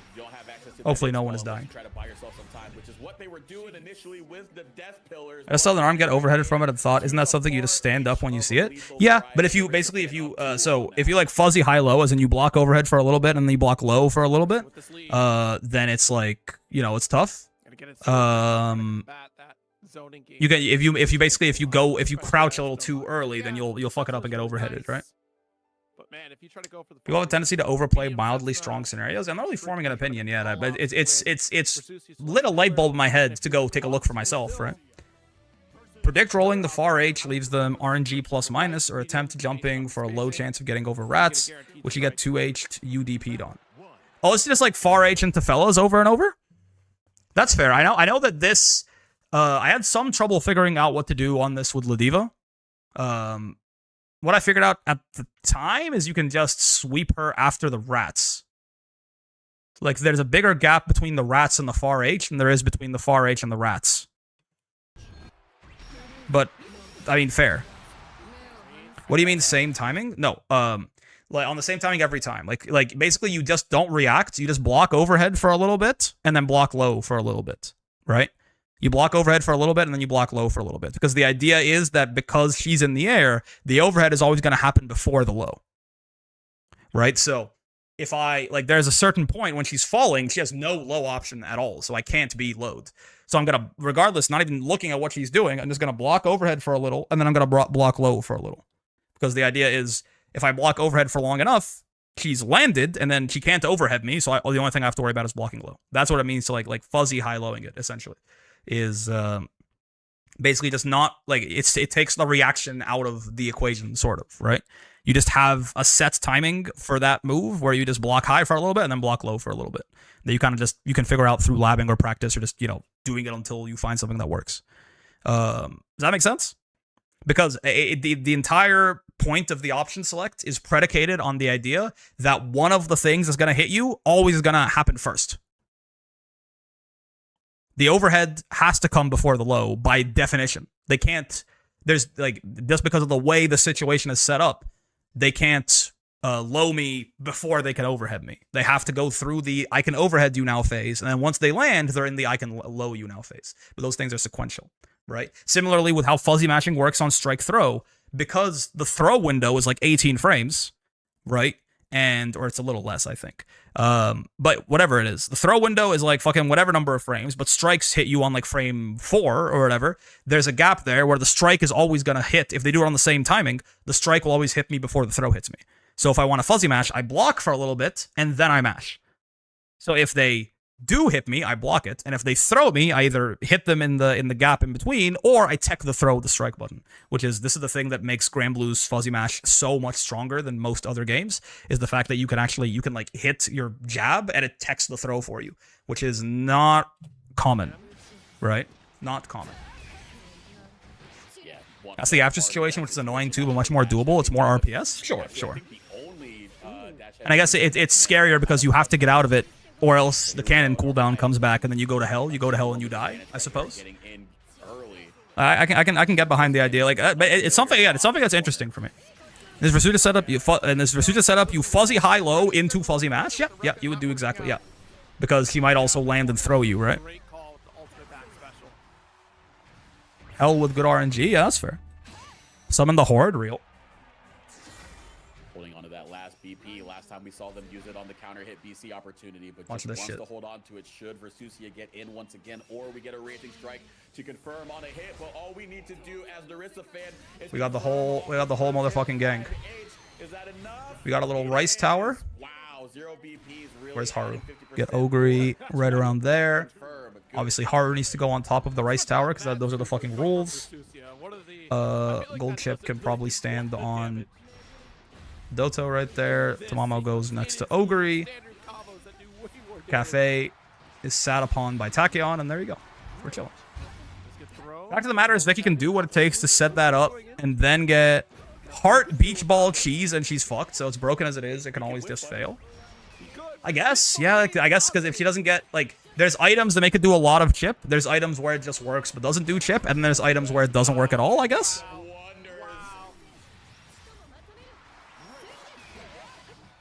Because she can overhead or land and then low throw. Yeah. There's the Uma squad. You guys said they didn't get a day off. Whatever. Yup, I guess that's fair. That still seems really good though, right? That does strike me as very strong. That definitely is the kind of thing that would, if it works exactly as described here by you and Vidril, then that is definitely the kind of thing that is enough to make me think the character is pretty damn strong, right? Bro, I swear I wouldn't be good at this game if it wasn't for you. The tech is invaluable, truly. I'm glad to do what I can. Setsuna.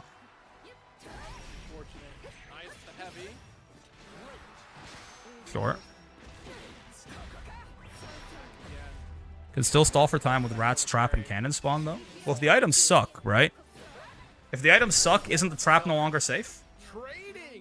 Isn't the only thing that makes the trap safe the items that have a lot of hit stun? Because if she doesn't have a good item, then trap is no longer safe, yeah? And then Fellas versus Far H is just the RPS again. After the Samsara just gonna go straight into flip, even after game 1 started with a huge punish in a very similar situation, and it's going to pay off. The delay. Get absolutely walked back on. Look, Kaze's been getting a lot better recently, right? Kaze getting on the board. Narissa fan. Who's Narissa? Why is that name familiar? Who is Narissa? VTuber? Oh yeah. Yeah.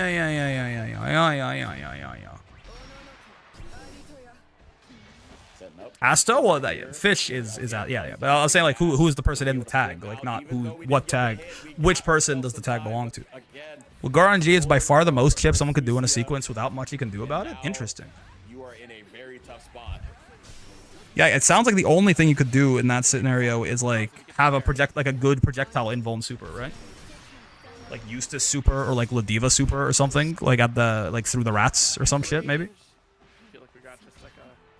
Which seems, I mean, that's the only counterplay. It seems really strong for sure. If someone only runs sets in a casual sense and is very much the I'm just enjoying pressing buttons phase, should I try and learn some basic fuzzy tech like fuzzy match on defense? If you can do it and you are fighting people who don't know that it exists and aren't countering it, you do become literally unhittable. So I think it's like even in a, like it could be a fun thing to learn. People who don't understand what fuzzy mashing is and like the fact that, you know, like they don't want to switch up their timing to catch it, or they don't know that they should switch up their timing to catch it, it does kind of make it so they can never hit you ever, unless like a character with mix, right? Like strike throw ceases to be effective on you if they don't know the counterplay. So I think it could be pretty fun to learn in a casual sense because you just kind of kill people.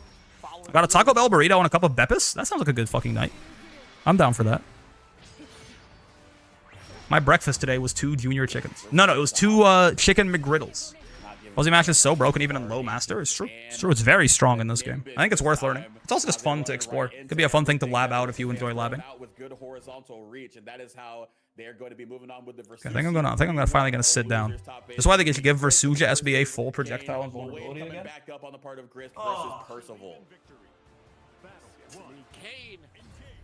It's like anti-Vicala tech. Armaya can't do it. Beat Asto? It's a tough task. I'm not gonna lie. Just got the awesome sauce with the dash light. Back-to-back dash light from Gris. Still gonna get this wall bounce. Kaze's goated. He kicks my ass. Kaze is pretty good. It's true. Yeah, he's waiting for it. After you put up that cat bot, usually Lowen will just. I have fought Kaze plenty. Oh, to be fair, I don't think I've actually. I think I fought him in a tournament like once or twice, but I think I've only fought him. I think I mostly fought him in ranked. Is McDonald's safe for you, like from a cross-contamination standpoint? I guess I never thought about it before. I think I sort of assume so. His throw teching is really good, yeah. Good work strike to open things up though, denying the cat bot with the fireball as well. Things coming up Millhouse for old Percy.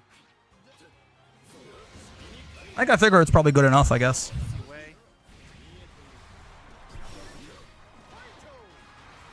Grisk so sweaty, bro, doing the fucking optimal with Lowe and SBA. Someone get this guy. Is that like the 2H into the overheads, or? I think that's what he did, right?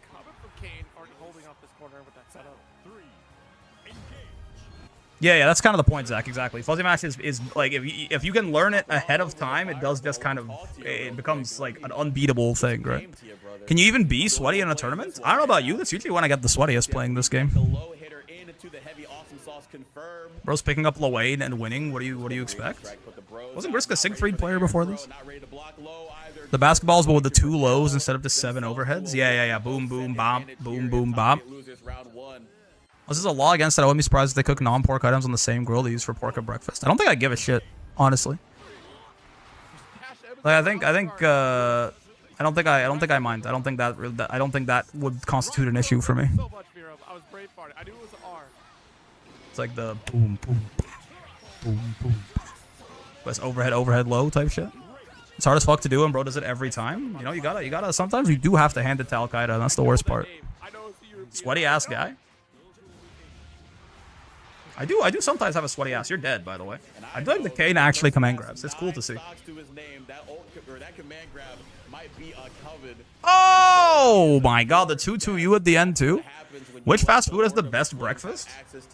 I've not had that many breakfasts from that many fast food places. I feel like I am sort of in love with the McGriddle. Right? So like I really just haven't had breakfast. I don't think I've had breakfast from like a fast food place that like wasn't McDonald's. You know? I feel like I don't think I've ever had breakfast from like Wendy's or Burger King, or I don't even know which one of them. I guess like Tim Hortons would count for it, but like I suppose I don't really know if I count like breakfast. Like this, it's it's like a coffee breakfast. Anything with a breakfast sandwich is good. It's simply a binary system. I could buy that. Wendy's does not have good breakfast. Taco Bell breakfast is probably the best. Really? I don't even know who does breakfast. Like, I don't even know who has like a dedicated breakfast menu. You know? Ain't nothing like brotherly love, man. That's why Philly's in everything right That's interesting. I would have thought that might have been. I don't know the terms, but you get what I mean. I get what you mean. I maybe some people would care about that a lot, but it's not really. You know. Like the idea about it is like to not consume it. Yeah, like if it was cooked on the same grill, I think that's you know, it's splitting hairs. At that point, like, you cannot in good conscience do anything unless you can confirm all the way throughout the entire fucking process. Like, no one accidentally tripped and like slipped and like grabbed the pig at some point or something. I think it's a little. I think people can at least in my opinion make the mistake of getting a little too like they can lose the forest for the trees of religion is how I'll describe it. And people can often lose the forest for the trees. Taco Bell breakfast is great? Sure. Builds up the immune system? Don't think about it. Something like that. Wendy's does not have good breakfast. I disagree. I love Wendy's breakfast. You guys just don't get along, huh? They even have French toast. The intentionality is the important part. Yeah. Don't miss the forest for the trees. I think it's very easy when with any value system, right, religious or otherwise. I think it's very easy to paralyze yourself with the details, but like, I mean, unless that is like your thing, like you're like, I want to become like a philosopher or like a theologian or something, then like awesome, cool, that's like your job, I guess. But like otherwise, you're probably, you know, you probably have better things to do, right? And like at least in in Islam, such is taught anyway, right? The guy who like spends all day fucking contemplating shit in the mosque versus the guy who's like out there contributing to his community. Like the guy who's contributing to his community is probably doing something a little better, right? That's what Percy will do to you. I'm gonna get some beef bacon tomorrow and I'll report back to you. I really did not fuck with it. If anything, I say McDonald's has the worst breakfast. I really like the McGriddle. I don't know why it's not part of the all-day breakfast. I think the McGriddle is one of my favorite fast food items that I've ever eaten. McDonald's breakfast isn't bad. It's just not filling, IMO. Perhaps.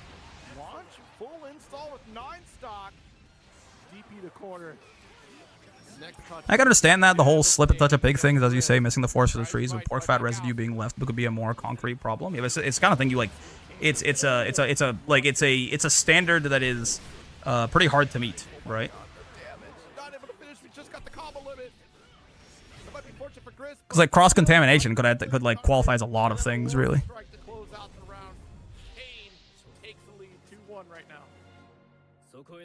It's just not something I'm super concerned about. I'm not gonna lie to you. Did you like their coffee though? I actually don't think I don't have coffee for most. I mean, I usually just don't drink coffee generally. Most of my caffeine comes in the form of Diet Pepsi. Yes, Percy, we see the fit, and thank God. Again, I will literally every single time. Yes, every time Percy's on screen, I will complain about how horrible his Battle Pass skin is. Okay. Diet Pepsi bench. True Brick, call me twin. When the ugly bitch calls you twin, what the fuck? No. Breakfast is my favorite meal. Oh, places with all-day breakfast? I feel like I'm a sweet breakfast guy, too. I hate it here. I love how quickly you fucking switched up. This is my 13th reason. I mean, if you already... Listen, I'm not saying it. If you already had 12... I mean, literally, by definition, you have bigger problems, surely. Otherwise, I would have been your first, man. Case a bag. Don't worry about what I'm doing. I'm sipping Diet Pepsi right now. I'm gonna go get one after stream for sure. I came back to fast food breakfast discourse. Here's my take. Chick-fil-A has the best breakfast. I will brook not with correspondence on this. I hate them, but game is unfortunately game. It does suck when you have to hand it to Al-Qaeda, I will say. I've never... My friends call me the DP, man. I don't think they're talking about what you think they're talking about. That's fair. Our systems have a lot of beef between them, but I have zero with you, and learning is always good. It's one of those. It's like a Thanos, Scarlet Witch type situation, where it's like you took everything from me. It's like I don't even know who you are. Hey, maybe our system. I can imagine our system has a lot of beef. I don't really consider many systems. I usually don't consider any other systems at all when I'm Love me a good DP. Glad we're both DP fans. Yeah. Like, cause you DP a lot? Yeah. I guess, probably. It sounds like he does. I'm not gonna lie to you. Like, I mean, sometimes I'll DP. Honestly, there have been days where I've DP'd like 3 or 4 times a day, Maybe I'm the DP guy. Allegedly, streamer doesn't DP enough, so he's kind of a DP LARPer. Well, that's not true. Diet Pepsi is my lifeblood. Thank Hank! Stop abbreviating Diet Pepsi. Ambitious, aren't we? There are days where it happens. Rick, you play Ladiva, you don't know what a DP is? Well, that's, you know, let's just say, you know, it might be some kind of homophobe. I ate this burrito, but I'm still hungry. Your body needs food to heal your knee. Get a second burrito. I think if I fractured my knee, that's like free reign to eat like shit for a couple of days. My body's probably burning calories fixing it. Who cares? You have a Beppis? My god, man. That shit is actually a fucking trigger phrase for me. I still get mad every time I see it. Streamer, you have a Beppis? I do like Burger King breakfast, though. I think, you know what? You know why I think I don't, like, have an idea about, like, what fast food place has the best breakfast? Because, like, my breakfast is almost always, like, I'm a dessert for breakfast kind of guy. You know what I mean? Like, I'm just, like, a sugar for breakfast type individual. You're absolutely right, Mr. Streamer, yeah. Eat like shit, don't go to work, treat yourself. Your fucking knee's fractured, it sucks. Sometimes you gotta realize that, like, when bad shit happens, you kind of have to pay, like, the iron price of discipline, you know? Like, it's okay. The discipline can go away for a couple of days because at the end of the day, like, I need to take care of myself. I'll be disciplined when I'm better. Right now, I'm like an injured baby, and if no one's gonna pat the injured baby, then I have to be the guy who pats the injured baby because they're injured and they're baby, and someone has to pat them. And if no one's gonna do that for you, you gotta do it yourself. What should you order though? Ooh, that's a good question. What do you fuck with? When I just want to be gluttonous, I just get an entire like Domino's large pizza. I fuck with the Domino's near me. It's very chained. It's very franchise dependent. The one near me makes some good ass pizza though, I will say. Percy Flame Carpet deletes all rockets. I did notice that. It seems like it's pretty consistent at doing it too, right? All right, hold on. We have to kill this guy. I'm sorry. What? This talk of breakfast has brought me to the realization I haven't eaten since Thursday? Crazy what one can just forget to do? Vigil, this is like interventionary. Like, I have to fucking pause the... I'm gonna go eat now? Never do that again, man. Like, sometimes, like, you know, I guess, like, there are times where you can, like, do, like, a 72-hour water fast or something, but it should be, like, intentional. Like, you shouldn't be... And that's more... This is, like, closer to 100 hours. What the fuck? Like, you really shouldn't go over, like, 24 without consulting a professional, probably, right? Like... Bro is macro-dosing an eating disorder. What in the world? I get it? You shouldn't! What the fuck do you mean you get it? If you get it, you're also part of the problem. Take better care of yourself, man. Huh? Bro, if you get it, don't get it, man. The Slimane jeans don't fit. It happens? No, it doesn't. It shouldn't happen. Take better care of yourself, man. You can't just forget to eat for 100 hours. Yeah, eat something small. Eat like have something very small to break your fast, because otherwise you're like fucking you gotta kill your pancreas or something. But I get you, Vidril. I do. Neither of you should get each other. Take better care of yourself. This is not like this is a serious matter. This is a very this is not really a joke. Like, you know, don't not eat for 100 hours if you could help it. Make it a bigger priority to remind yourself to eat if you forget it for fucking 4 days in a row. That shit's crazy, man. Can't be doing that shit. I'm gonna force feed both of you? Call me Sigmund Freud writing a letter to his wife, man. Because, you know, I shall return in 3 days and then we shall see who is stronger. A small woman who doesn't eat enough or a large, strong man with cocaine in his body. I just didn't eat much since middle school. My stomach just doesn't really tell me if I should eat or not anymore. I think you're probably ignoring the signals, man. Gotta have a schedule to do it? Okay. Schedule it then. Like, I don't know. Like, this is something that is important enough to deal with, right? Take care of yourself, man. Take care of yourself. Maybe. I'll take your word for it, but then, yeah, you gotta schedule that shit. If you like, literally don't get hungry anymore, then, like, you need to schedule that shit. Are locked in. Who is the strongest striker between Have a Nice Day and I mean, I guess it's possible you're like a cold-blooded snake, and like when you have one big meal, it's good enough for like 2 weeks or something, but I don't think so. I respect that, but yeah, I have checks and balances set up to make sure I eat at least once a day. Like, yeah, like I would say it's a pretty good minimum. I would say it's a pretty good minimum. range. The question is Narissa fan gonna let them do that? Especially. I don't eat a lot, but I don't skip days of eating. Listen, everyone's got their own situations, but it's like, be careful. Be careful. Like, it's not, I don't want to make a joke out of it. Like, it is genuinely serious, right? Like, be careful. Push back to the corner. Don't worry, Brick. Last time I missed today was when I achieved Super Saiyan 3. Bro, that's crazy. Motherfucker's wasting away to play Uma. Just to beat Christmas Ogre. Proven fact, playing UL does not require basic nutrients required by a consistent diet. That is true, actually. You can like be in like active fucking ketosis or whatever and play UL. It works too. Proof's in the pudding, I suppose. I think it's not, you know, it's not really a matter of whether or not it works. It's a matter of like what, you know, is it worth it? You know, you won, but at what cost, man? Is this what it takes to beat Christmas Ogre? I mean, literally, yes. That's why they need to nerf her. But I'd rather join her at the cafeteria table. That's kind of what I'm saying, man. Wait, this is actually so cinema.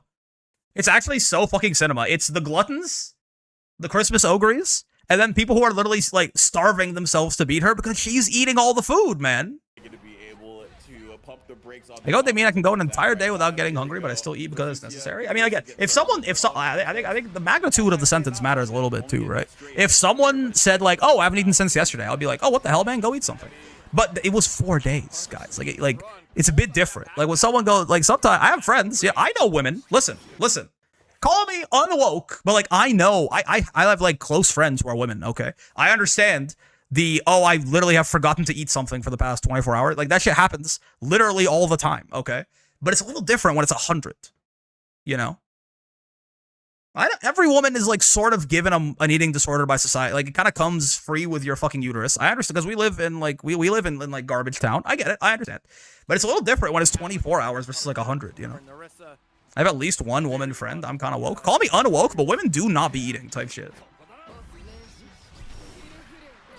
Women kind of fuck with not eating for long periods of time. It's sort of fucked up. I ain't a real eater, you know? Imagine knowing women. It is one of my deepest shames, for sure. This guy's dead, by the way. This guy's fucking dead, by the way. This Asto girl. I can order McDonald's, which is cheaper, quicker. I can order Chinese pork fried rice and pork pan fried dumplings. I mean, even as a guy who doesn't eat pork, I'll tell you, the pork fried rice and pork pan dumplings, like, that sounds better than McDonald's. I think you should. Beauty standards, misogyny, and patriarchy and such. Somehow, how did you fit so much performativity in, like, 6 words? That is crazy. You literally just went down the checklist. You were like, fucking text notes. Performative? I don't know, something about you just literally, I don't know, maybe it's because it was just funny to see you, like, you just like said like a bunch of buzzwords like back to back, you know. Let's go woke for woke right now. Do you not see how this is literally performative?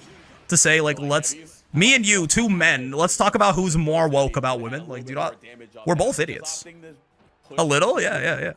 I'm already awake. How can I be more woke? Listen, if you don't know that watch Gamera play, and then you'll see there's levels to being awake. Sometimes being asleep is the most awake a man can get. Blame society? No, I'm with you, Furior. I know. That's why I'm saying, like, women, you know, everyone, it kind of came free with your uterus because we live in garbage town. Study list for progressive politics. The exam list will cover the following. Yeah. I'm a woman? Oh my god. I'm gonna ban your ass. No girls allowed type shit. Oh no. Okay, never mind. Girl is on screen winning currently. Therefore, girls are allowed. As soon as Asta loses the set, no girls allowed ever again. No one can match Gamera's sleepiness, and yet he's technically awake. That's the fucked up thing about being Gamera, is you're always on a knife's edge, right? The sleepier Gamera is, the better he plays, but if he ever fully reaches unconsciousness, he will become the Dark King and consume all the cosmos. Not even the Chaos Gods will be able to stand up to whatever he is. So he must fight Horus Lupercal in his normal state.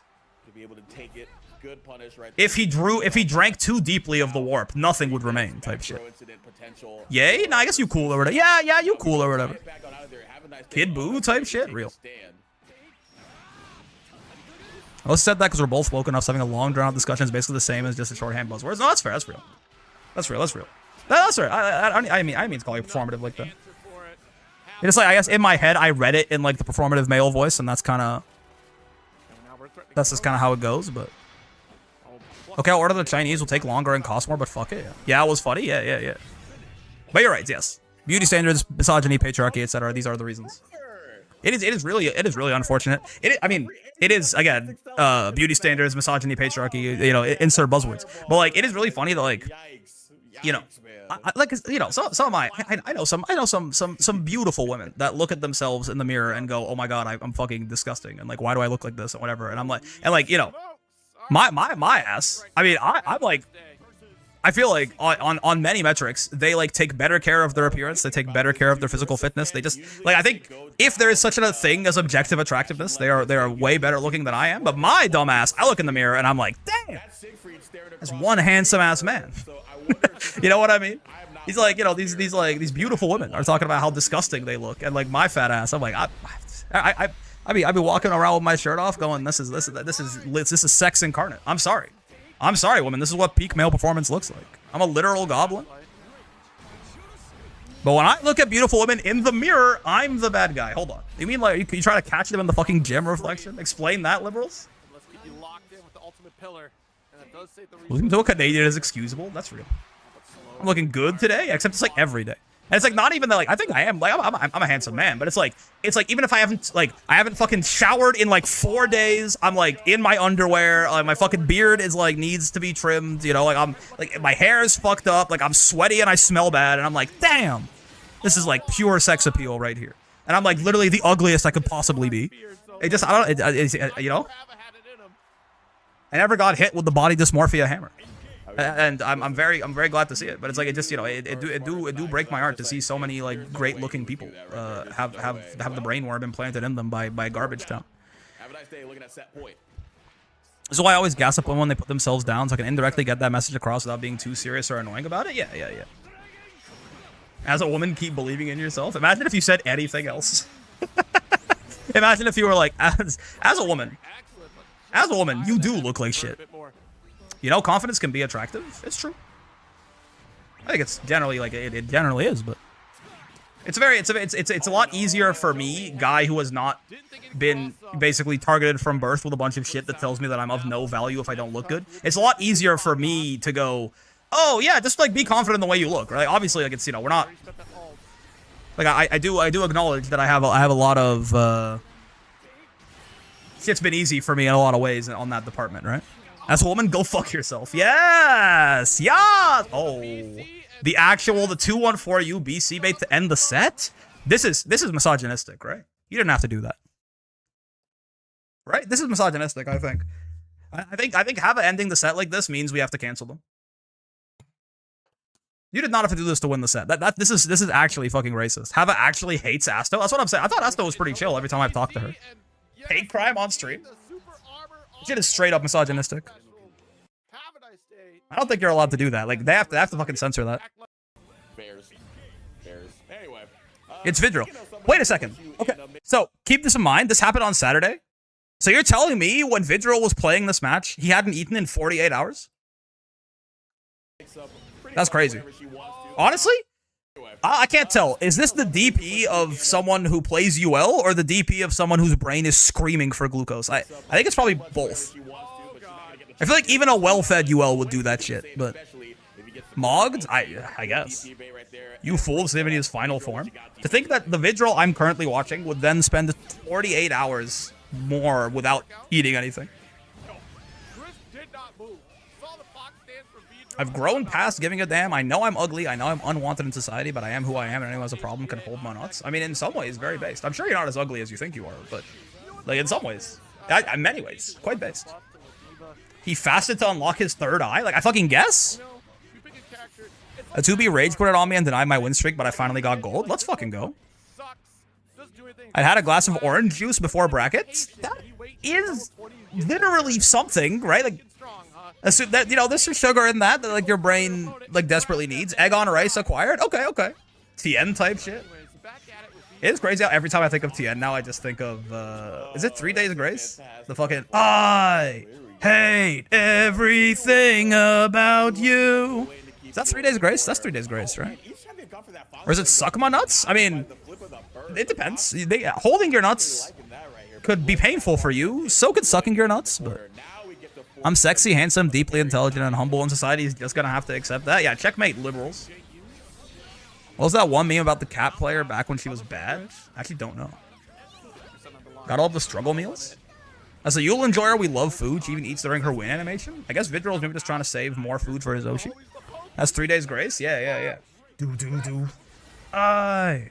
That fucking, what was, isn't that chip like literally called like awesome ass TN edit or something like that? But at some point, we're going to have to start dodging. That's exactly what we're doing here. And we get the punish. Nice. Going to be able to play around. It's like gay people, I'm gay society. Oh no, you can't do that. Incredibly like dope ass TN edit, and then it's like do. That human pyramid combo that last round gotta be sexist. I think everything Lil does is a little sexist. Depends on how you want the person you're telling to interact with your nuts to feel, I think. Personally, I default to hold my nuts to be cordial. But I feel like if you want to be cordial to someone, you just wouldn't tell them, you wouldn't give them any commands about interaction with your nuts, no? Hold your nuts definitely is a more polite, like hold your nuts is like a prod. Suck your nuts is like you slap them across the face with like the rubber glove and you challenge them to a duel at noon on the main street, which is the only street in your town because there's 8 buildings and one of them is a saloon. But awesome fucking TN edit? Yeah. Sometimes you just gotta let them know, Brick. I guess sometimes you gotta let them know. Out. Now we're far Emming. How many cool things can you do with this character, man? Quotation marks. Is he allowed to do that? I think I'm gonna take Vidril's opinion on UL counterplay personally. It's a 4-on-1 basketball game right now. Oh no! That was fucked up, man. That was really funny. That it was like just like the perfect time, like the perfect timing to kill yourself. Spot dodge at exactly the right time to die. This is what happens when you fucking don't eat for 48 hours, man. If you had a burger before this, you would have lived. That's all I'm saying. Vidril with a burger in him wins this game. I know that shit for sure.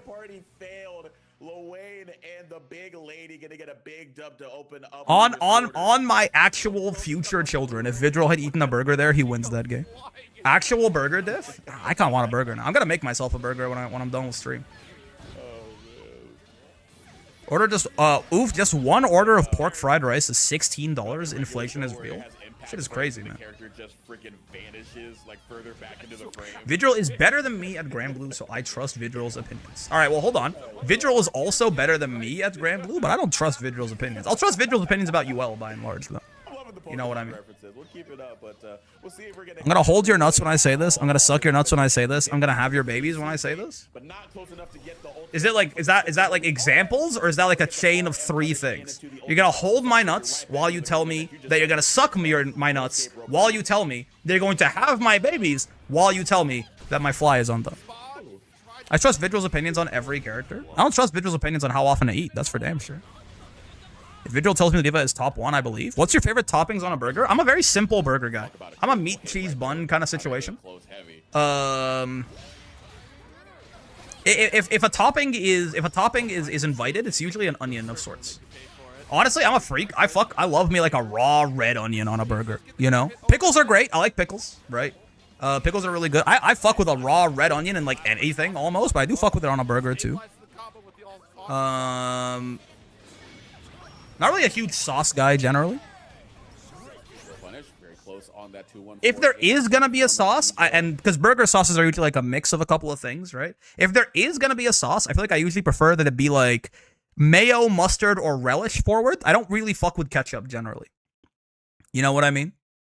Very important. Meat, cheese, bun, onion is diabolical. Okay, tell me you have shit burgers without telling me you have shit burgers. To be able to shut that down. Oh, for real? Ketchup? Is this too sweet? I don't fuck with a sweet savory mix usually. The only sweet savory mix I can get behind is chicken and waffles. What the hell? Oh my god, but the super whiffed. Makes sense, yeah. I only like ketchup when it's on a burger. Fair enough. I never like ketchup actually. I don't think there's a moment where I've had ketchup and enjoyed it. What the fuck is a McGriddle then? It's chicken and waffles basically. It's maple syrup and fried chicken. That's the only combination of sweet and savory that's cool, I think. Mayo on a burger is a first, mostly on other sandwiches. Yeah, most of my favorite sauces have a mayo base. Yeah. Like burger sauces are usually mayo and something else. It'll either be mayo and ketchup, or like mayo and relish, or like mayo and mustard, or some shit. Raw onion is diabolical. That's fair. That one I'll accept as diabolical, but it's just that I'm not eating the onion for the fucking texture. I'm eating the onion for the fucking flavor, man. I love what a red onion does to my mouth. Raw onion is good as fuck, yeah. You a double or single patty guy? If it's like a big patty, then definitely, like if it's like a fat burger, then like a single. I think double is like as far as you can go without it being too much meat, you know? Usually it gets too dry. Chicken on waffles just makes my British brain do a flip. I think what makes your it's no, you know, it's just the low-hanging fruit. I was gonna say like what makes your British brain do a flip is like any food that tastes good, but like that's at some point we gotta get new material, okay? Caramelized onions are so good though. I mean, I prefer a raw onion personally. Caramelize that onion. Barbecue sauce, ketchup, pickles, bacon, lettuce, and onions. Sure, I'm a simple food guy generally. I prefer 2 thin patties to 1 thick one. You get a better ratio of like crust to inside of the burger that way, but I don't think I have a preference. I think I like smash burgers. I like fat burgers. Yep, 67 knockdown. You might just lose, but nah, we just deny it at yeah, all. like, I think they're both good. Like I don't have like it's like a 2 cakes situation. It's a 2 bad bitches against each other situation. Like I love both. I don't like onion texture. It's the main reason it makes me uncomfortable to eat them. That's fair. I have a lot of things I have textural qualms with, but onions are not one of them. I love the texture and the flavor, and yet when they're raw, the texture is also more defined, right? It's like they're crunchy type shit. I actually don't like onions. I don't like the texture. Again, I can't really get on anyone about that because I have like a lot of textures I don't like that people will probably consider like insane. But I fuck with an onion heavy. I like lettuce though. Lettuce is nice. I kind of fucking want lettuce out of my sandwich immediately, the way that most places do it. I think if you have like a tasteful, like nice, like crunchy, crisp piece of lettuce, and you have done some kind of sandwich engineering work to make it so the lettuce isn't fucking slipping around everywhere and pushing all of the slippy ingredients all over the fucking thing, right? Then I like lettuce. But I think a lot of the time, people just fucking throw lettuce in a burger, and then it just ruins the entire structural integrity of the whole fucking thing, man. Like, it's floppy, it's, like, right on top of the sauce, so, like, it's sliding around on the sauce, or, like, it's fucking making, like, it's got other shit stacked on top of it, so, like, these things are no longer, like, glued to the sandwich via the bread and the sauce, like, now they're sliding on top of the lettuce, and when I bite them, the whole fucking thing falls apart, and then I'm like, why the fuck did I get my burger with lettuce on it, right? But you know, lettuce. I think it's misapplied often. I don't eat burgers with sauce usually. They don't slip. That's fair. If it's a meat, cheese, bun, lettuce situation, I can fuck with that. Wimpy lettuce is bad. I agree. I prefer cabbage over lettuce. Cabbage actually has a flavor to it, which I don't mind. But it's not like for lettuce is the guy who's there just for the texture. You know, he doesn't really taste like anything usually, especially if it's like iceberg lettuce or some shit. But he provides a nice crunch, which I like. Smash burgers are amazing. Thick burgers aren't my thing. Sure. I think it's valid, but H-Bros once again helping Chris get out of the corner. I don't mind lettuce in theory. I think that at most places, I don't trust them to put lettuce in my fucking... Yeah, I don't trust them to put he-him lettuce. What the fuck? Something about seeing he-him lettuce has got to maybe lose my entire train of thought. What does that mean? What is he-him lettuce? What? What does that mean? Explain yourself immediately. What the fuck is he-him lettuce? IMO, the worst thing in a burger is pickles. Hard disagree. I think pickles are like a top 2 or 3 topping on a burger. For sure. The acidity is very important, man. I think the acidity is a really important part, and pickles are like one of the best ways to provide that acidity. You were anthropomorphizing the lettuce and assigned it a gender tag? I was making a funny. Oh, that makes sense. Yeah. I do be like, yeah, he's just a little guy or like whatever. Quite often, but yeah. Haru Urara type shit, I'm the same. I guess you are in good company. I take pickles out. The taste is weird for me. I fuck with a pickle. Gender non-conforming lettuce. They, them lettuce. Holy shit. Speaking of cabbage, have you had Blaukraut? Isn't this a slur for German people? Do you know bricks are made of lettuce and legumes? I didn't know. New game mode unlocked. Burger lettuce physics, like the ice physics, but worse. Yeah, man. Depends on the pickles. I don't like those super sweet ones. Oh, yeah, no, I agree. A pickle should be acidic and, like, mostly acidic. The pickle is there. You got salt, fat, acid, heat. Right? Salt is coming from everything, right? Fat is coming from the burger and like the juices and maybe the sauce, whatever, sort of. If you like put anything else on there for even more fat or something, right? Heat is heat, obviously. The acid is, you know, the pickle is providing that acid. I feel like it's hard to get that nice acidic little bit in there without it. Pickles provide crunch too. That's true. I don't need crunch in my burger, but it's nice to have a textural contrast if the textures are cool, you know. Some of the taste that I bite into a burger, my teeth go through everything so well that an entire slice of pickle is just there like a stop sign for my teeth. Listen, I'm sorry. If the pickle is like noticeable, like if the pickle is like noticeably more difficult to bite through than like the rest of the burger, I think, I don't know, man. I think you need a new jaw. I think you need new. I don't want to be the guy who says that like. I don't want to be the guy who like questions the strength of your bite force based on your pickle opinion, but like I'm kind of the guy questioning the strength of your bite force. Also, I think it's also kind of fine to like have something that like crunches a little bit, you know. We need some challenges in our diets, to be fair. Fluffy white bread has ruined our jaw muscles. Real, man. I get the acidity from the ketchup, mustard, less than pickle perhaps, but it's still there. Ketchup's not acidic, is it? Mustard can do it, though, to an extent. New dick measuring contest, we go bite for bite. That's what I'm saying, man. I ate a rock yesterday. Has anyone else eaten a rock before? I like hard bread is nice. There's a joke in here somewhere, man. I don't fucking know. The only hard bread I got is in my bank account? Oh, whatever, man. I'm too white for this. For what purpose? Like a rock is in candy or just a rock? It was a small rock. But like, no, like a rock. Like just a rock. Ketchup is pretty acidic? Fair enough. I guess I haven't had it often enough. He's too sweet for me. I don't fuck with him. I was helping my friend is moving into her apartment, and I was like helping her like move some shit and stuff like that, and she just like found like a rock in the corner of the like it was like pretty small, like it was the kind of thing you could like fit between your fingers, and she handed it to me, and I don't know, I just wanted to chew on it a little bit. Did you need help digesting? Is that what the rock is for? Would that do that? Eat this, Brick's friend? No, she was explicitly like, please do not eat this, because she knew that if I was gonna eat it probably. I kind of chewed on it for a bunch and then like spit it out. I will say, I always swallowed, like I swallowed very little of it. I will say, I got just like chewed on a rock a little bit. I think crows eat rocks for that or some shit. Well then, maybe I'm just that guy. I don't know. In elementary school, there's a small period where I chewed rocks to make my teeth sharper. That's kind of awesome. Do you think you have a gizzard like a bird? I don't know what that means. This might lead the discussion in a weird direction, but are you white? This whole race concept is fucking stupid. So, I mean, yeah, the easy answer to this is that race was invented 300 years ago to, like, you know, make sure the poor white people didn't, like, band together with, like, black slaves and colonialism and actually, like, do something about the fact they were all being mistreated type shit, right? But, it unfortunately is now, even though it is a fucked up, made up concept, it does unfortunately have real, actual consequences for the world we live in now, which sucks. On that note, though, I am, I think, sort of mixed by default, right? I think to be Egyptian is to be mixed inherently. In the sense that I'm, like, obviously, like, not black. Like, you can look at me and, like, realize that I'm not black, right? But, like, I think I'm, like, sort of pretty clearly not white either, I think? Or at least I have, like, some features that I think are supposed to at least be more common in people who are African. I think to be Egyptian and to be sort of North African in general and like Middle Eastern perhaps is sort of to be mixed, right? Like I get if I shave the beard, right? If I shave the beard and I'm like right out of the shower, so like my hair is like a little straighter, you know? I've gotten Italian, I've gotten Greek before.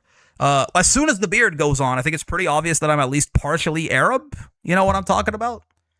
So like, I think I'm sort of just like mixed. What exactly? Like, I know, my brother did a 23andMe, which is really funny because they, you know, obviously he did a 23andMe and like they went down like a fucking few months later and they sold his data to whoever probably. But he was like 80%, he was 20% sub-Saharan African, right? He was 20% sub-Saharan African, and he was like 70% Egyptian and like 10%, I don't know, fucking Syrian or so, I can't remember. But like, again, that 70% Egyptian, whatever that means, I'm not entirely sure what that is, you know? Like, I think like 300 years ago, that was probably like a distinct racial identity, but like after the French dropped by and the Italians dropped by and the British dropped by and the Turkish dropped by, and like after all of the occupations that Egypt has faced in the past like few hundred years, I feel like Egyptian is a very like mixed gene pool kind of, right? Mixed means non-white in America. Oh yeah, well, if the answer is it yes or no question, are you white? And I think I'm not. Like I think I'm pretty clearly.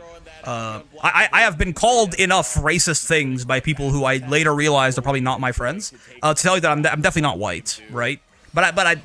So is the answer, if the question is are you white, the answer is no. If the question is what race are you, I don't know. Like in the weird made-up system, I'm not sure where I fit. Ethnically, I am Egyptian, and I am culturally much more Arabic than African for sure, right? What race am I is sort of just like a made up like dumb thing, right? But like yeah, like I am an Egyptian, and culturally I'm quite Arab. Is Kill to just say you're North African? Yeah. I don't know if that's a race though. It's an ethnicity. Again, race is sort of just it's a weird, stupid, like, you know, for a long time they didn't think Italians were white. The white race and whoever's included is whatever the people in power say it is. Yeah, exactly. They used to call Irish people the N-word. Yep. I'm Hispanic. Dope. Like it's kind of like, isn't it kind of weird that like ethnically Hispanic people are often not allowed to be like white, right? Even though they are like essentially like they're Spanish people, like they're Spanish and like Portuguese motherfuckers. So like I don't know. Good night, guys. Good night. Try not to go to work tomorrow if you can manage it, but you know, obviously like don't blow your life up. But like I really hope you don't have to go to work tomorrow. I figured you wouldn't know what race you are. Thanks for answering. Yeah. What race do you prefer? Like the Armakinan? I like the Armakinan because what it means for Ogre Cap, but me personally, I'm a Mine Ichihai type of enjoyer. Also for what it means for Ogre Cap. The RNG has not been great. There have been 2 key instances where the item of choice has not been able to lock down Luane as well as some of the. I'm pretty oblivious to this thing. Is Arab and Egyptian not the same bubble? What makes them different? Just curious. Like the wheel giveth, the wheel taketh away. I don't know. So the clear answer I'll tell you is that like I don't know, right?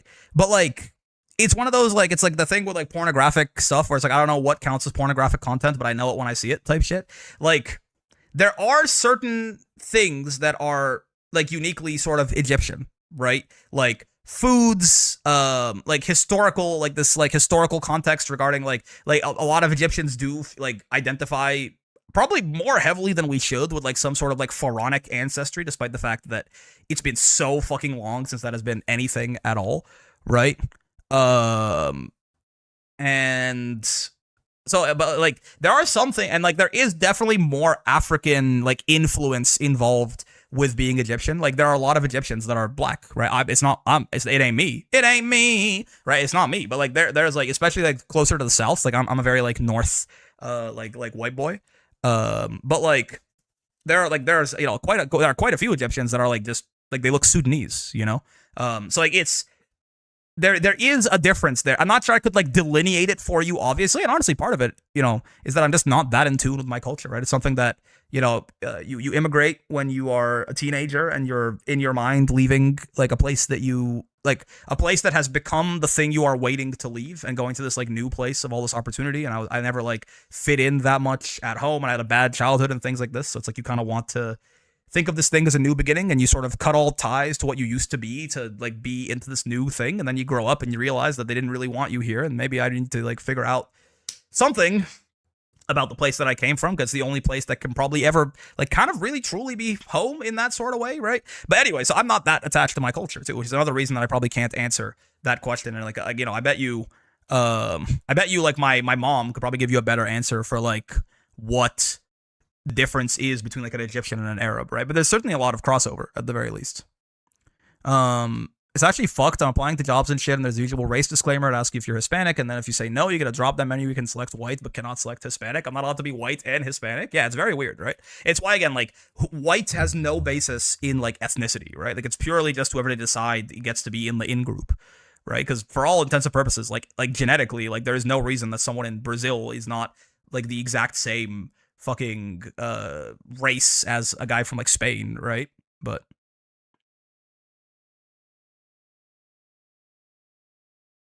officially, it's for diversity reasons. In reality, it's so they could write you off early. Damn. Mama break stream when? Same with LGBT disclaimers. Yeah, like it probably is. I don't know. I hope it's not used that way, but like you know, yeah, it probably is. Going for the classic 66H overhead this time. Got Ghanaian blood, but I'm pretty sure it got drained by the Jollof rice. What does that mean? I don't understand that sentence. I think. Again, cheese comes up, so we can't get much out of the I want to hear her thoughts on the Hateful Eight. Cooldown now, and HBA is in effect. My mom does watch a lot of my videos, which is really fun, right? She doesn't really understand what's happening, but she does this, I think, like listening to me talk. Doo-doo-doo. I see you, brother. I'm Nigerian. Nice. Shout out Nigeria. Honestly, I would love to visit someday. I've heard it's like really beautiful. Luane is a very mean goober. Luane is kind of a very mean goober. Jollof is a West African rice, I think. I eat it way too much. Oh yeah, right. Yes, right. Jollof is like, it's like Ethiopian-ish, right? Hi, Mom, SPD, yeah. I think jollof rice is like more Ethiopian, maybe Somalian type thing.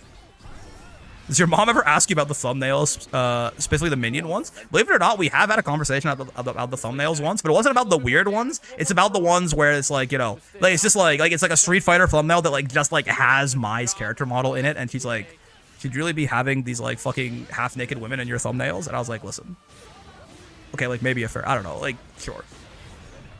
Yep, that is all she wrote.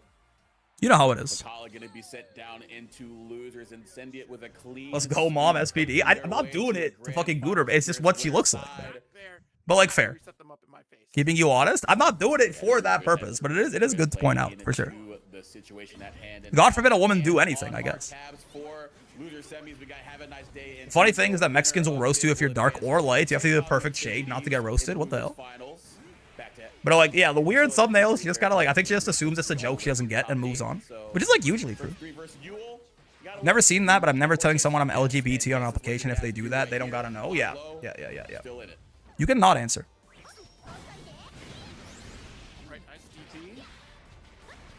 There are also the applications that are just data collection and aren't actually hiring. They'll ask you a bunch of stuff and then tell you they declined the instant you send the info. Or even better, they're data collection, but when you send the application, they just don't answer you for like fucking, you know, 17 months because it was never a real thing. It just goes into a void, basically. Jollof from Senegal, but it really is currently prominent in Ghana and Nigeria. I see. I am ignorant of a lot of like African cuisine and generally culture in general. I'm not gonna lie to you. Is Mai, the whole point of Mai is that she dresses like that because she likes being hot? Yeah, I'm not surprised that like my, you know, fucking 59-year-old like Muslim Arab mother is like, don't put that woman in your thumbnail. Like, I'm not surprised by it, but like, it's not the intention. It's not the intention.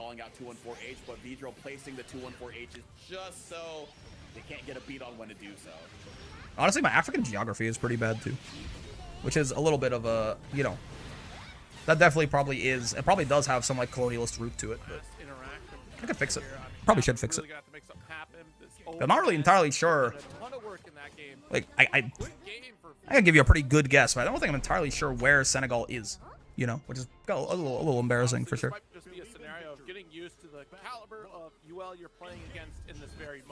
Especially because I could like point to Latvia on a map. You know, some of those map games on Steam, we could do power scale though. Senegal is in a place, I believe. It is one of those things that it doesn't happen by accident, right? It's not like an accident that I can find Latvia on a map, but I can't find like fucking Senegal. I can find probably Benin. I've been doing Global. They got countries that are 45 kilometers thin in the African continent that got mixed. I believe it. So let's see. Have a nice day already. Off to a better start.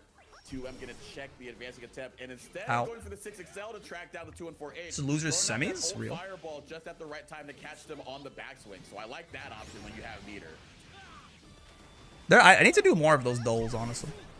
I think I've only ever like the ones that I did for like a little bit. I did connections because that's fun. I mean, I've played Wordle a little bit too, for sure. I don't think I've done anything else really. Senegal's upper coast of West Africa. That is not quite what I would have. I would have been, I think, a few thousand kilometers off east. I think I would have put it somewhere west of Central Africa. But the Dolly apps will be endless. Could be potential there. So yeah, I think that is, you know, that's tough for sure. Using our resources to prevent Yule from keeping up her turn and pushing me to the corner and still maintaining the good spacing to use our 6XL as a whip punish tool. Really strong here from having. Dude, it is awesome that his 6H is just a fucking. Oh no! Oh, but okay, he doesn't have. He can't like kill you, but he can still kill you. Like you're still dead, but like if you have more health, you could have survived. Scramble is kind of funny, true. You did the obligatory Rule 34 duel. What is Rule 34 duel? What the fuck?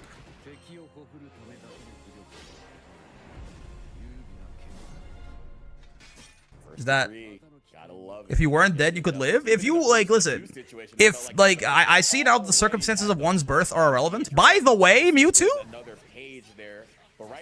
Is it crazier? Are we canceling Mewtwo for that take, by the way? Like, I understand it's like, listen. Oh, Gen Z's trying to cancel Mewtwo? That's cute. That's cute. Listen, I get what he's trying to get at, and like it's certainly nice to realize that, like, you know, in some ways you are the captain of your own life or whatever. But like, what's that shit? People think they make decisions, but like they didn't build the roads that they're driving on. Like the big decisions, they were made for them a long time ago, type shit. Like sometimes the circumstances of your birth, that shit matters, man. Like it does matter. What did Mewtwo do? I see now the circumstances of one's birth are irrelevant. It's what you do with the gift of life that matters. I see what you're getting at, man, but sometimes the circumstances of one's birth do matter a little bit. Japan is very laissez-faire capitalist? Yeah, I guess so. Never mind, you're clear to not play it. Rule 34? No, why not? They fixed racism in the Pokemon universe and they have healthcare and education figured out? Fuck, I guess. If they fixed racism in the Pokemon universe, why does Jinx look like that? You know? I guess like that would be my, like, I guess that's like my first question. They fixed enslaving Pokemons to fight battles for cash? That's fair. Didn't Jesse get discriminated for not being Nurse Joy? Yeah. We don't talk about Jinx. Great question. I'm just, listen. God forbid a motherfucker ask questions. And like, don't get me wrong. I like Dragon Ball. Mr. Popo is right there, man. I'm not gonna turn a blind eye to that. That shit is, why the fuck is that there? I'm just saying, you know, I'm not gonna go around telling you they fixed racism in Dragon Ball. Out. Don't you lecture me with your $13 haircut. Jesse got discriminated against for not being Nurse Joy. Like, did he try and like?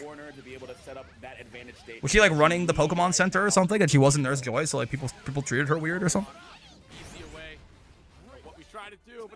You know, there's gonna be one person saying Pokemon like being in the Pokeball. Oh Jesus fuck! She went to med school, but she wasn't Nurse Joy, so like no one fucked with her. Wait, that is actually crazy. And it was all Nurse Joy. Holy shit! Jesse's in Nurse Joy dominated fields. What the hell? That is true, actually. Maybe there's no racism, but there's definitely other kinds of discrimination, right? How many parents name their kids Joy? And you'll never guess. They all look exactly the same, too. You don't get it? They have a very comfortable life in there. It would be kind of cool if the Pokeball just had, like, infinite pizza.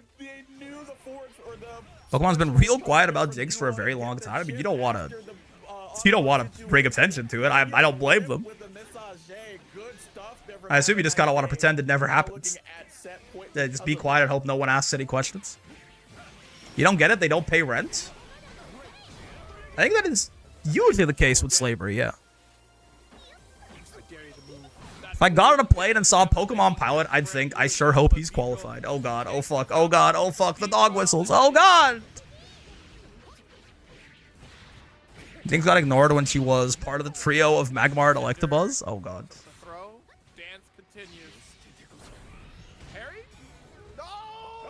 I don't think Pokemon was that quiet about Jinx that they changed her from black to purple. Why is that? Why is that always the solution?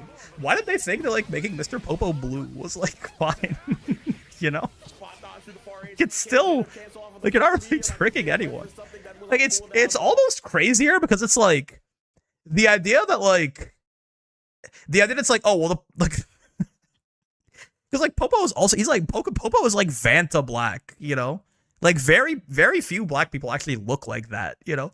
So it's like, the idea is like, oh, let's just make his skin color. It's like, it's not that he looked like them for real. And when you make him not look like them, then it's fine. It's like, it's not, it's almost like worse, you know? To be like, he's blue now.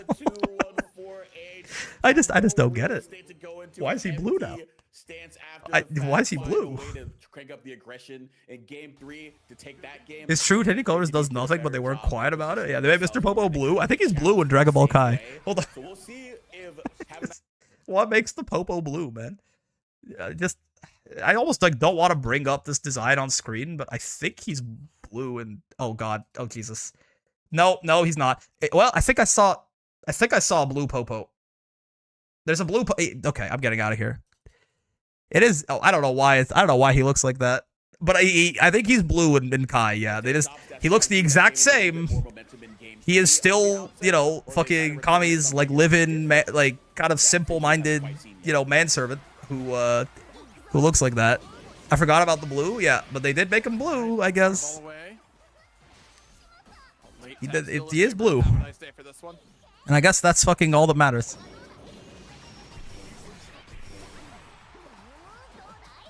Honestly, it would have been way cooler if they made him white. You can't be asking why Popo is blue, Brick. It's insensitive. Oh, yeah, my bad. That's on me. The lips are insane, yeah. They should have just given him, like, the normal Caucasian skin tone that everyone else... Obviously, like, the people in Dragon Ball are, like... Obviously, like, they're...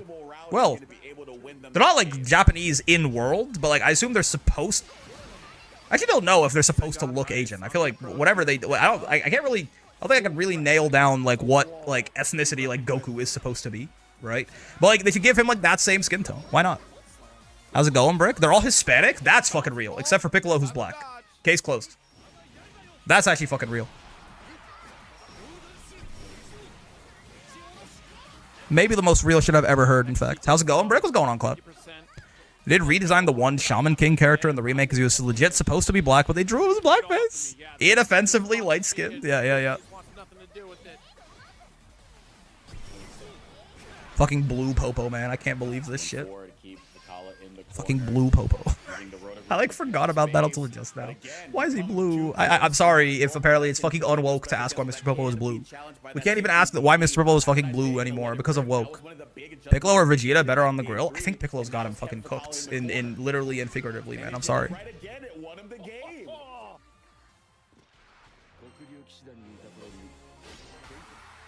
Holy DP. You know, Goku is Mexican and Krillin is Guatemalan? I can get behind this. Crazy DP. If I had Siegfried DP, I would swing it out all the time, too. I say this, when I play Siegfried, I don't DP. But, like, it's a good DP, basically, is what I'm trying to get at. That's the Grill Master? Yeah. Not too much on Piccolo real quick. Does Vegeta know any Saiyan culture? I've never seen the show. I mean, he knows as much as, you know, you'd expect him to, considering, you know, the entire race stopped existing when he was, like, 9 or whatever, but... The bane of everybody in Vegeta's past existed so far. What do you do? He identifies pretty strongly with being a Saiyan, and it's like a lesson that he teaches Goku too, right? Blue Lives Matter joke here somewhere? Oh jeez, oh god, oh fuck. Like how Piccolo was supposed to become evil again at some point, but they forgot or something? Was that real? I don't know if that's true. Toriyama is the king of, like, making up story arcs on the spot and just making them work, though, I will say, right? Like, as far as I'm aware, I'm not sure how much of it is true, but, like, to an extent, I'm pretty sure that, like, a lot of things Toriyama was just kind of coming up with as he went. But, like, somehow it works, man. Somehow it's, like, mostly coherent. Okay, he's got none food recipes then? I don't think Vegeta's got any recipes. He's, like, originally the king of evil? Well, sure. Yeah.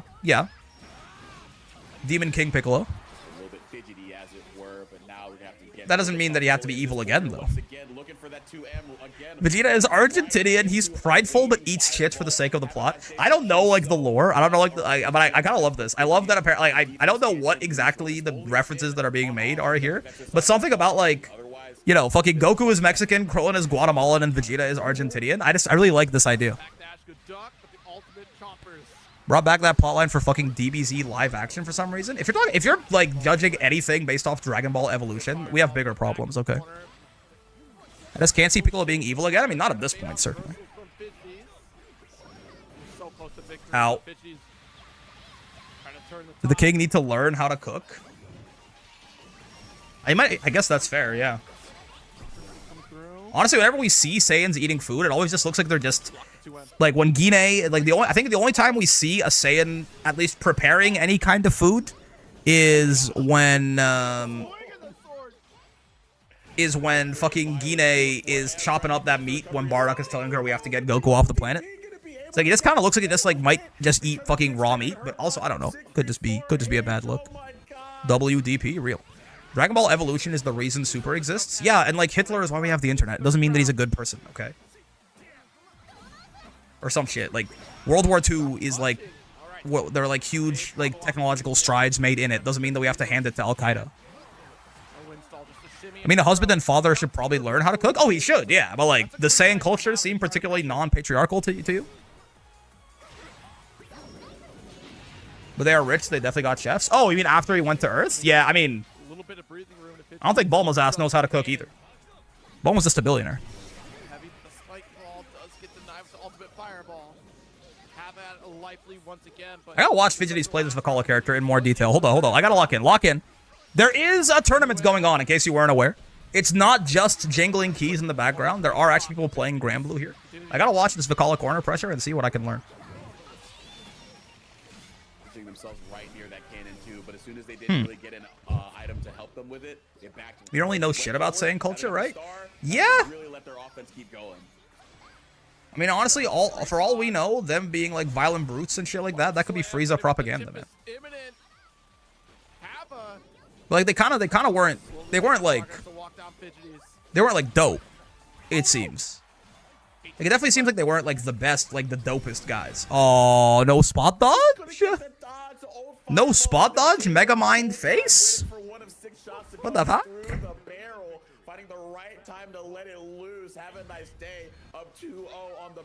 Okay, sure. Dormouse at close range like that, huh? We know there were warriors that they fight. There was the Legend of a Super Saiyan. Yeah, and that they like kill like a lot of people. Like, you can make the they were just following orders argument with Frieza, but like they kill like a lot of people, right? Like planet, like omnicides, like not even genocide. Like we're talking omnicide. We're talking they clear out a planet of all of its inhabitants and then sell it, and they did that for probably thousands of planets, right? Like it's like Vegeta has probably killed like over 1 trillion people, if I had to guess, by the time that like he shows up on Earth. Like, you know, it's why I like the idea, like Dragon Ball Super at least, you know, it at least tries to address a little bit that like just because Vegeta is like mostly cool now, it's not just, you know, it's kind of wild. Some of those kills have to be for the love of the game. It's true. Like, kind of all of them. They do kind of just fuck with it. Vegeta was doing it daily without Frieza's orders? Yeah. What was that? 6XM cross-up anti-air? Wait, I said I was gonna pay attention and I didn't. What happened? You got me talking about Dragon Ball again. Wait, what? Star doesn't get blown up by you fireballs? Why not? This is from yesterday? It's from Saturday, I think. Why does Star not die to you fireballs? What happened? Why is it just there still? Is that Ratsune Miku? Wait, I love that for her. That was something you do not expect from a Dash. Base Vegeta did get cooked by Frogman. You're talking about the fucking guys who gave, I can see the future. The fucking guys who gave Bardock the future sight. Star's just built different. They called it the most disgusting anti-air of all time. The Call has the opportunity to do the funniest thing ever. Do not mention that anime. He gets too distracted. Fucking Ano Otoko looking ass. I'm still waiting for the Raditz comeback one day, right? I mean, listen, man. I don't think you guys realize. Yeah, when Goku said, "I don't have a brother," you guys do. You weren't listening, man. You were not fucking listening. He hated that guy. Ready for the DP because they knew they were going to go to throw to cancel out the animation from the bomb, so they wouldn't get hit or chipped by it. So they were going to go for. I start to climb 500 plus Q, and it's way harder than I was expecting. Oh yeah, there's a huge difference between low master and high master, right? Like once you get to gold master and like it opens up, like you have to leave the like, you know, restricted queue. It's a huge difference. Nappa forgotten? Why the fuck would anyone want to bring Nappa back? Raditz, you can at least make the argument, oh, it's Goku's brother, but Goku would disagree with you, right? But like, or at least at the time, maybe older Goku can have a little bit more empathy for it, but like 20-year-old Goku was not fucking with that shit. But like, why the fuck would anyone? Who cares about Nappa, man? Just because TFS fucks with him a lot. Vegeta doesn't care about that guy. Why would Goku want to bring him back? Nappa is bald? Good answer, nephew. Raditz was a cameo in the new Broly movie? That's true. He hated Raditz but loved Vegeta, who was arguably more evil. I don't think he loved Vegeta when he first met him. Unfortunately, unblockable scenario since he had to block the ball. I don't think that's really. I don't know when can you make the argument, if ever, that I think by the time that like maybe by the time that like Super rolls around, you can like sort of make that argument, right? But denied with the fireball from Maybe. Been really good. Was Raditz mentioned or shown in the Bardock gas flashback? I mean, Bardock wishes for his sons to live, to thrive, right? So, but it's not really a direct mention. Maybe Boo Saga? Maybe. I think in Boo Saga, like, I think he respects him. I don't know if he, like, fucks with him that heavy. Nice shot with the cannonball. Ow. Goes for the super.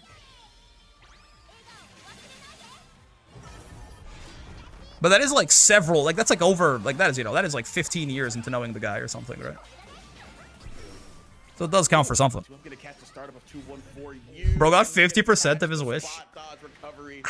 I mean, Raditz is doing pretty well until he met up with Goku, right? I mean, I think one thing in that arc is that the dragon clearly has like a monkey's paw-ishness to its wish granting, right? Like, I think that in the Granola arc, like, that is, those Dragon Balls can do things that other Dragon Balls can't do, but they, like, the monkey's paw sort of curls a little bit, right? It's like, there are no other Dragon Balls where you could, maybe the Super Dragon Balls, but, like, there are no other Dragon Balls where you could walk up to them and go, I wish to be the strongest in the universe. Those ones will do it, but they'll be like, all right, but you are, it's like, they make it a curse. Like, what happened to Gas, right? It's like, oh, I wish for my sons to thrive. It's like, okay, cool, right? Like, nothing will ever harm your sons except for each other type shit, you know? Like, it is, like, I think that, like, there is unironically, like, there is, like, a monkey's paw in this, too. Like, if you go, like, oh, that wish, it's kind of fucked up that he wished for that and then his sons, like, killed each other. Like, they died in a fight together, basically. I think that's sort of, yeah. Like, I mean, again, obviously, it's like this is something that, like, Toriyama made up because he thought it would sound cool, but it does make sense in hindsight. It's all over when Hercule wishes to be stronger than Goku. I mean, at least the Super Dragon Balls are policed, which is nice. Monkey's paw? Yeah. I mean, Goku died more times than Raditz did. Goku had not died at all by the time that Raditz showed up, right? The first time that both of them died was in that fight. I think there's a pretty, like, you can make a pretty clear implication that, like, the wish sort of, like, at that point it was doing the haha funny, like, it's sort of over at that point. But also, I think if you asked whether or not Goku thrived, I think it's probably true. The fucked up thing about Dragon Ball is that, like, dying doesn't necessarily mean you're not really thriving, right? Probably a good chance that Goku was, you know, Goku probably seemed like he was having a great time, like the 7 years that he was in the fucking Otherworld between the Android and Buu Saga or something. When they let you keep your body and, like, treat you like a hero in the next life, I think that's, you know, counts as thriving. There's the alt non-canon timeline where Bardock went Super Saiyan, real. W Super? Fucked up thing is you could be talking about Granblue or Dragon Ball, and I just don't know. This shit went to Game 5, and I haven't paid attention to a single game after saying I was going to lock in. Isn't that fucked up? Isn't it, like, crazy and, like, fucked up of me to do this? That far age, prompting a BC, though, very valuable. One BC left of Akala's name, so sure. The corner situation that they could force from them, if they could run out of that resource, would be very, very good. Oh. That is. My food is here? Ooh. It did take a while, huh? What DBZ does to a motherfucker? And some Super, and some Dragon Ball. I have to go down 2 flights of stairs and come back up, but it's worth. I do feel for you. Unfortunate. I also hate when I have to go downstairs. That's why I live in an apartment. No stairs for me. I just buzz them up. I'm getting hungry, though, I will say. And GT? GT had some cool ideas.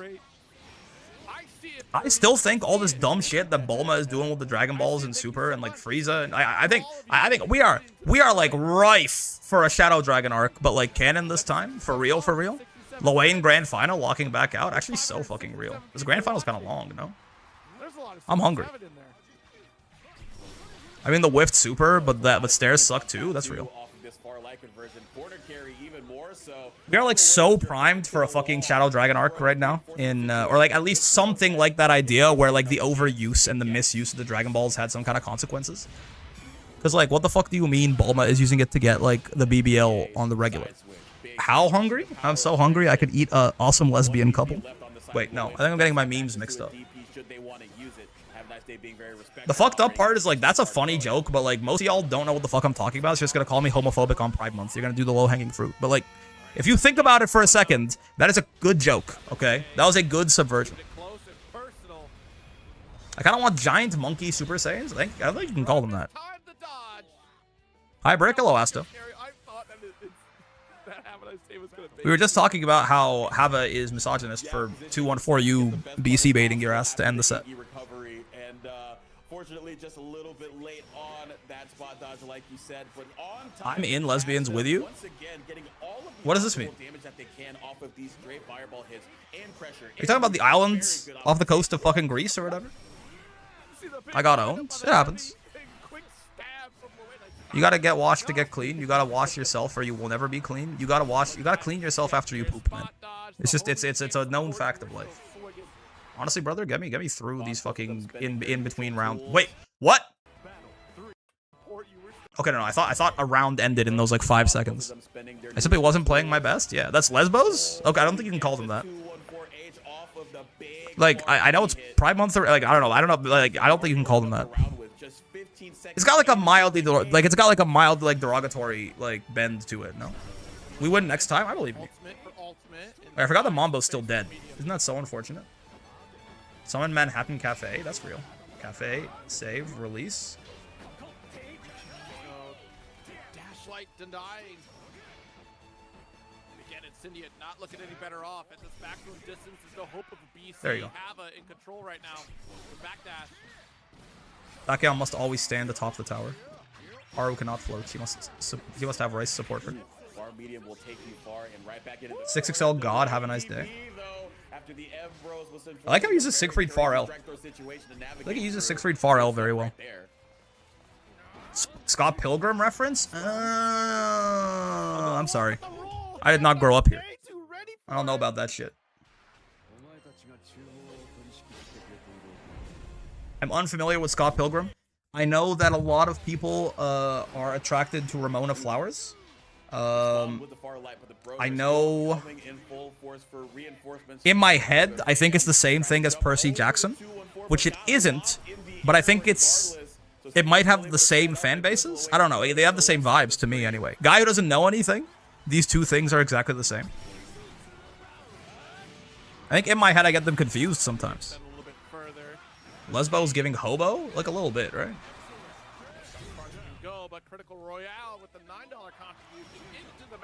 Like that one Kendrick song? Excuse me? Gotta get washed to get clean. The evils of Lucy was all around me. He ran under the 6XH and punished it. Oh, man. Air blocked. Or air unblockable, rather. Scott Pilgrim is one of those media literacy traps, which now that I think about it, maybe any piece of media? What does that mean? What? Literally, what? This is like the... How can you say so many words and be so not meaningful? I mean, maybe... Okay, maybe there's a meaning. I don't understand what the meaning is. What is that? What do you say? Scott Pilgrim is one of those media literacy traps. As in, like, if you misconstrue it, you'll think it's about something, when in reality, it's about the exact opposite of that thing.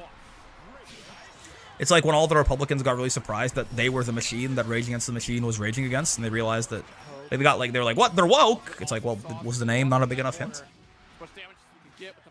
People glorify the guy Scott when, yeah, not the point. Interesting. He's 17, Scott? Excuse me? Is Hava just gonna 3-0 his ass? What the hell? Hava trying to let me go make my burger quicker, man. Wait, I fuck with this have a nice day guy.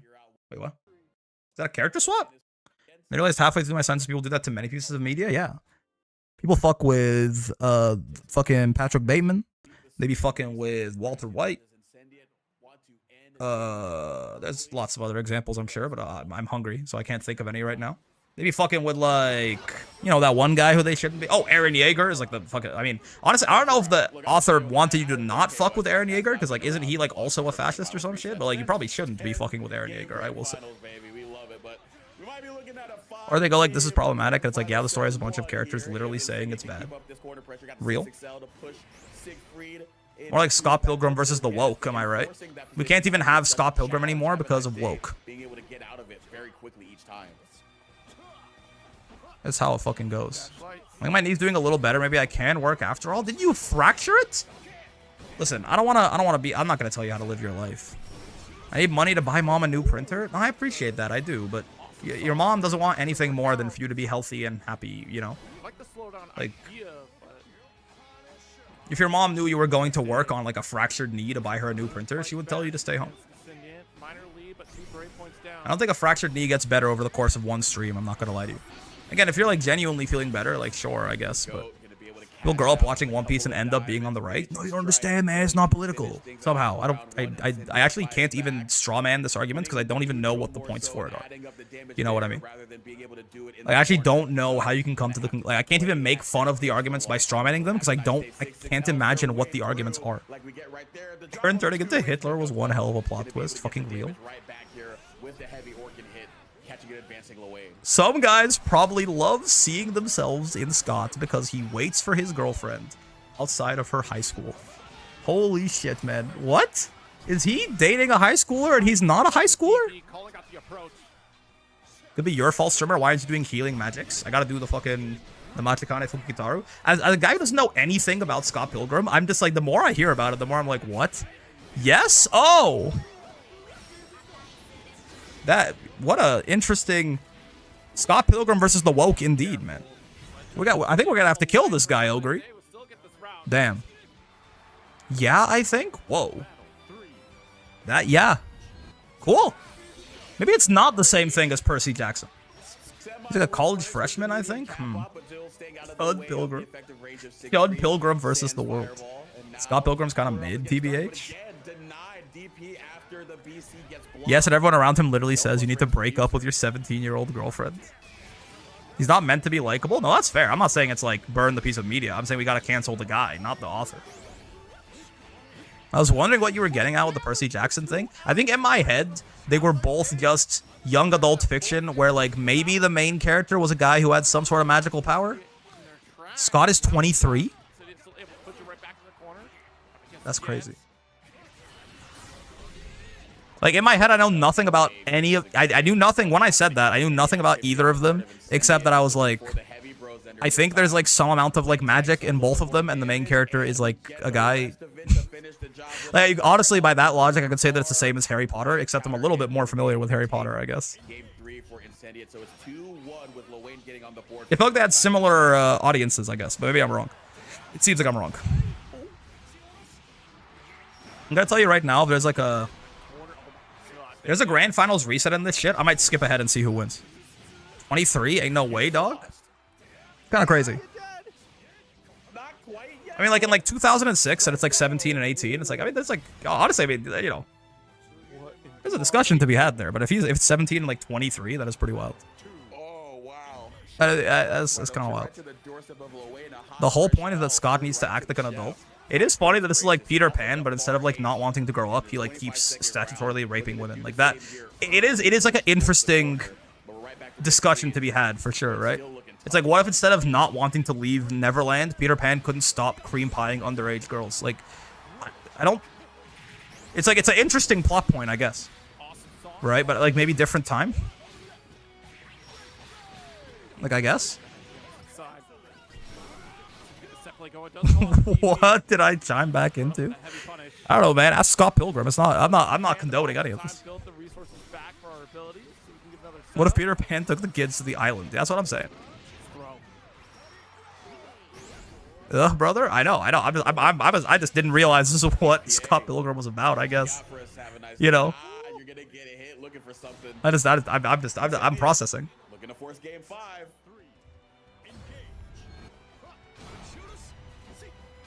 Going back to the brick stream is always risky. I thought it was like... I thought it was like if you had asked me to like guess what Scott Pilgrim was about, I would have said that it was like this like nerdy kid who like has like this girlfriend and she has some like fucked up exes, and like they become like they're like, you know, they're like his Akatsuki, and he has to like hone his magic powers to defeat her fucked up exes and set her free or something. And it's like, well, it's a little bit hero, it's a little bit like male hero fantasy, a little bit, but like at least it's like maybe got like something of a positive message. But it's not the main focus, it's just part of the story. That I mean, also funny. I don't know which is, I don't know if that's better or worse, but sorry, it's my fault I started this. No, like it's cool, like it exists. It's not like we shouldn't talk about it. It's just it's been interesting to find, like getting the small like the little piecemeal like things that I've been getting fed to me about this has been a very interesting experience. There's no need to apologize for anything though. It's all good. Ow. Beat the BC, Ow. throw them right back. Catbot still here to help us out. Going into the high-low. Now one more They made an autobiography about Jerry Seinfeld and called it Scott Pilgrim versus the World. I get it. Supposed to be kind of the critique of that male wish film and fantasy because Scott is just such a piece of shit who objectifies women. That's fair. That's fair. Again, like none of this is me saying like, oh, this media must suck or something. Like, I understand the idea of it saying like, no, this is bad. I'm just saying like it's just not the conception that I had of the character at all. But to be fair, the conception was sort of just made up. Like it was based on basically nothing. This is not me coming at the media itself. It's me coming at the character. I'm like, I did not realize he was such an asshole. You can never really trust a motherfucker named Scott. I'm not gonna lie to you. I have how many Scotts do I know? I know one Scott and he sucks. But now I know two Scotts and one of them is fictional, but he also sucks. Has anyone here ever met a Scott that they liked? Well, most likely gonna send out H Bros, which is exactly what happens here. Are you gonna watch the Chris Hansen movie? Excuse me. Would you trust Scott from The Office? Who the fuck is Scott from The Office? Talking about Michael Scott? Scott Summers, kind of professional L taker, yeah. Remember watching that shit as a kid when my mom. Oh, no reset. I've never met a Scott that I remember. I've only like known a Scott tangentially, and I did not like him. Which, like, you know, shout out to Scott or whatever. I knew a Scott was a pretty great dude, actually. Fair enough. I guess I can't just assume everything about someone just based on their first name. It kind of sucks for me because it makes the world like way more complex. I wish I could just like look at a guy, know that their name was Scott, and decide that they should be like killed. Like I wish things were that simple, but I guess it's like not that fucking easy or whatever. Fine, whatever, man. I can't even kill everyone named Scott because of woke anymore. I remember a Scott that was nerdy as fuck and would argue with everyone often. Honestly, nerdy as fuck, not that bad. Argue with everyone often, maybe he should be killed. It's definitely about the savior complex men have whenever they meet a woman with a past. That's interesting. Okay, that actually makes a lot of sense. I think that's, again, none of this is me. So like when I make all these comments about like, oh, it's crazy that Scott Pilgrim can't stop like cream pieing underage women. I'm not saying that like the book, I think it's a book original, right? The book sucks or anything like that. I'm saying like the character is like way crazier than I thought he was. I know a Scott that took care of a family member's declining health. Okay, fine. I guess like some Scots are cool. Hashtag not all Scots or whatever. Fucking whatever. A Scott-free universe remains a pipe dream for many. Yeah, I guess I'm an asshole for saying we should kill every Scott. Fuck. Can't fucking say anything anymore. Where'd Haru go? Where is Haru? Where'd she go? Did she die? Haru, like, did she explode? Huge news for Scotland. Is everyone from Scotland a Scot, technically? Even though their names aren't Scott. They're all Scots. Brick my real name? Oh, God. Tell me your name's not Scott, Tubby. It's not Scott, carry on? Okay, I was actually going to time you out for like at least a week. This was like years ago. He could be a good person. I was a horrible person in high school. I was a really bad person in high school. But like, I think I'm pretty cool now. You know, we learn and we grow. It's okay. A week is basically only one day. Because I'm streaming tomorrow. And then Wednesday, Thursday, Friday, Saturday, Sunday, I'm on a trip. So I'm not going to be back till Monday. So like if I timed him out for a week, it was like sort of only timing him out for a day. Like he would only not be able to chat on Tuesday. Okay. So it's like not even that bad. The Scots, but not Scots. So it depends on how much weight that second cross is carrying. Sometimes the second T can really sometimes the second T can make all the difference, man. Sometimes the second T is the difference between being in the body you identify with and not being in the body you identify with. So like, I guess sometimes it's really meaningful. In this case, I don't know. Scots don't let him talk to you like that. Get behind me, Scott. Don't fucking protect the Scots, man. Second tung sahur. That's real. So my Mambo? Ooh. Fuck. Who's gonna tell him? Who's gonna tell him? Okay, look. You wanna see me summon Mambo? You wanna see me do it again?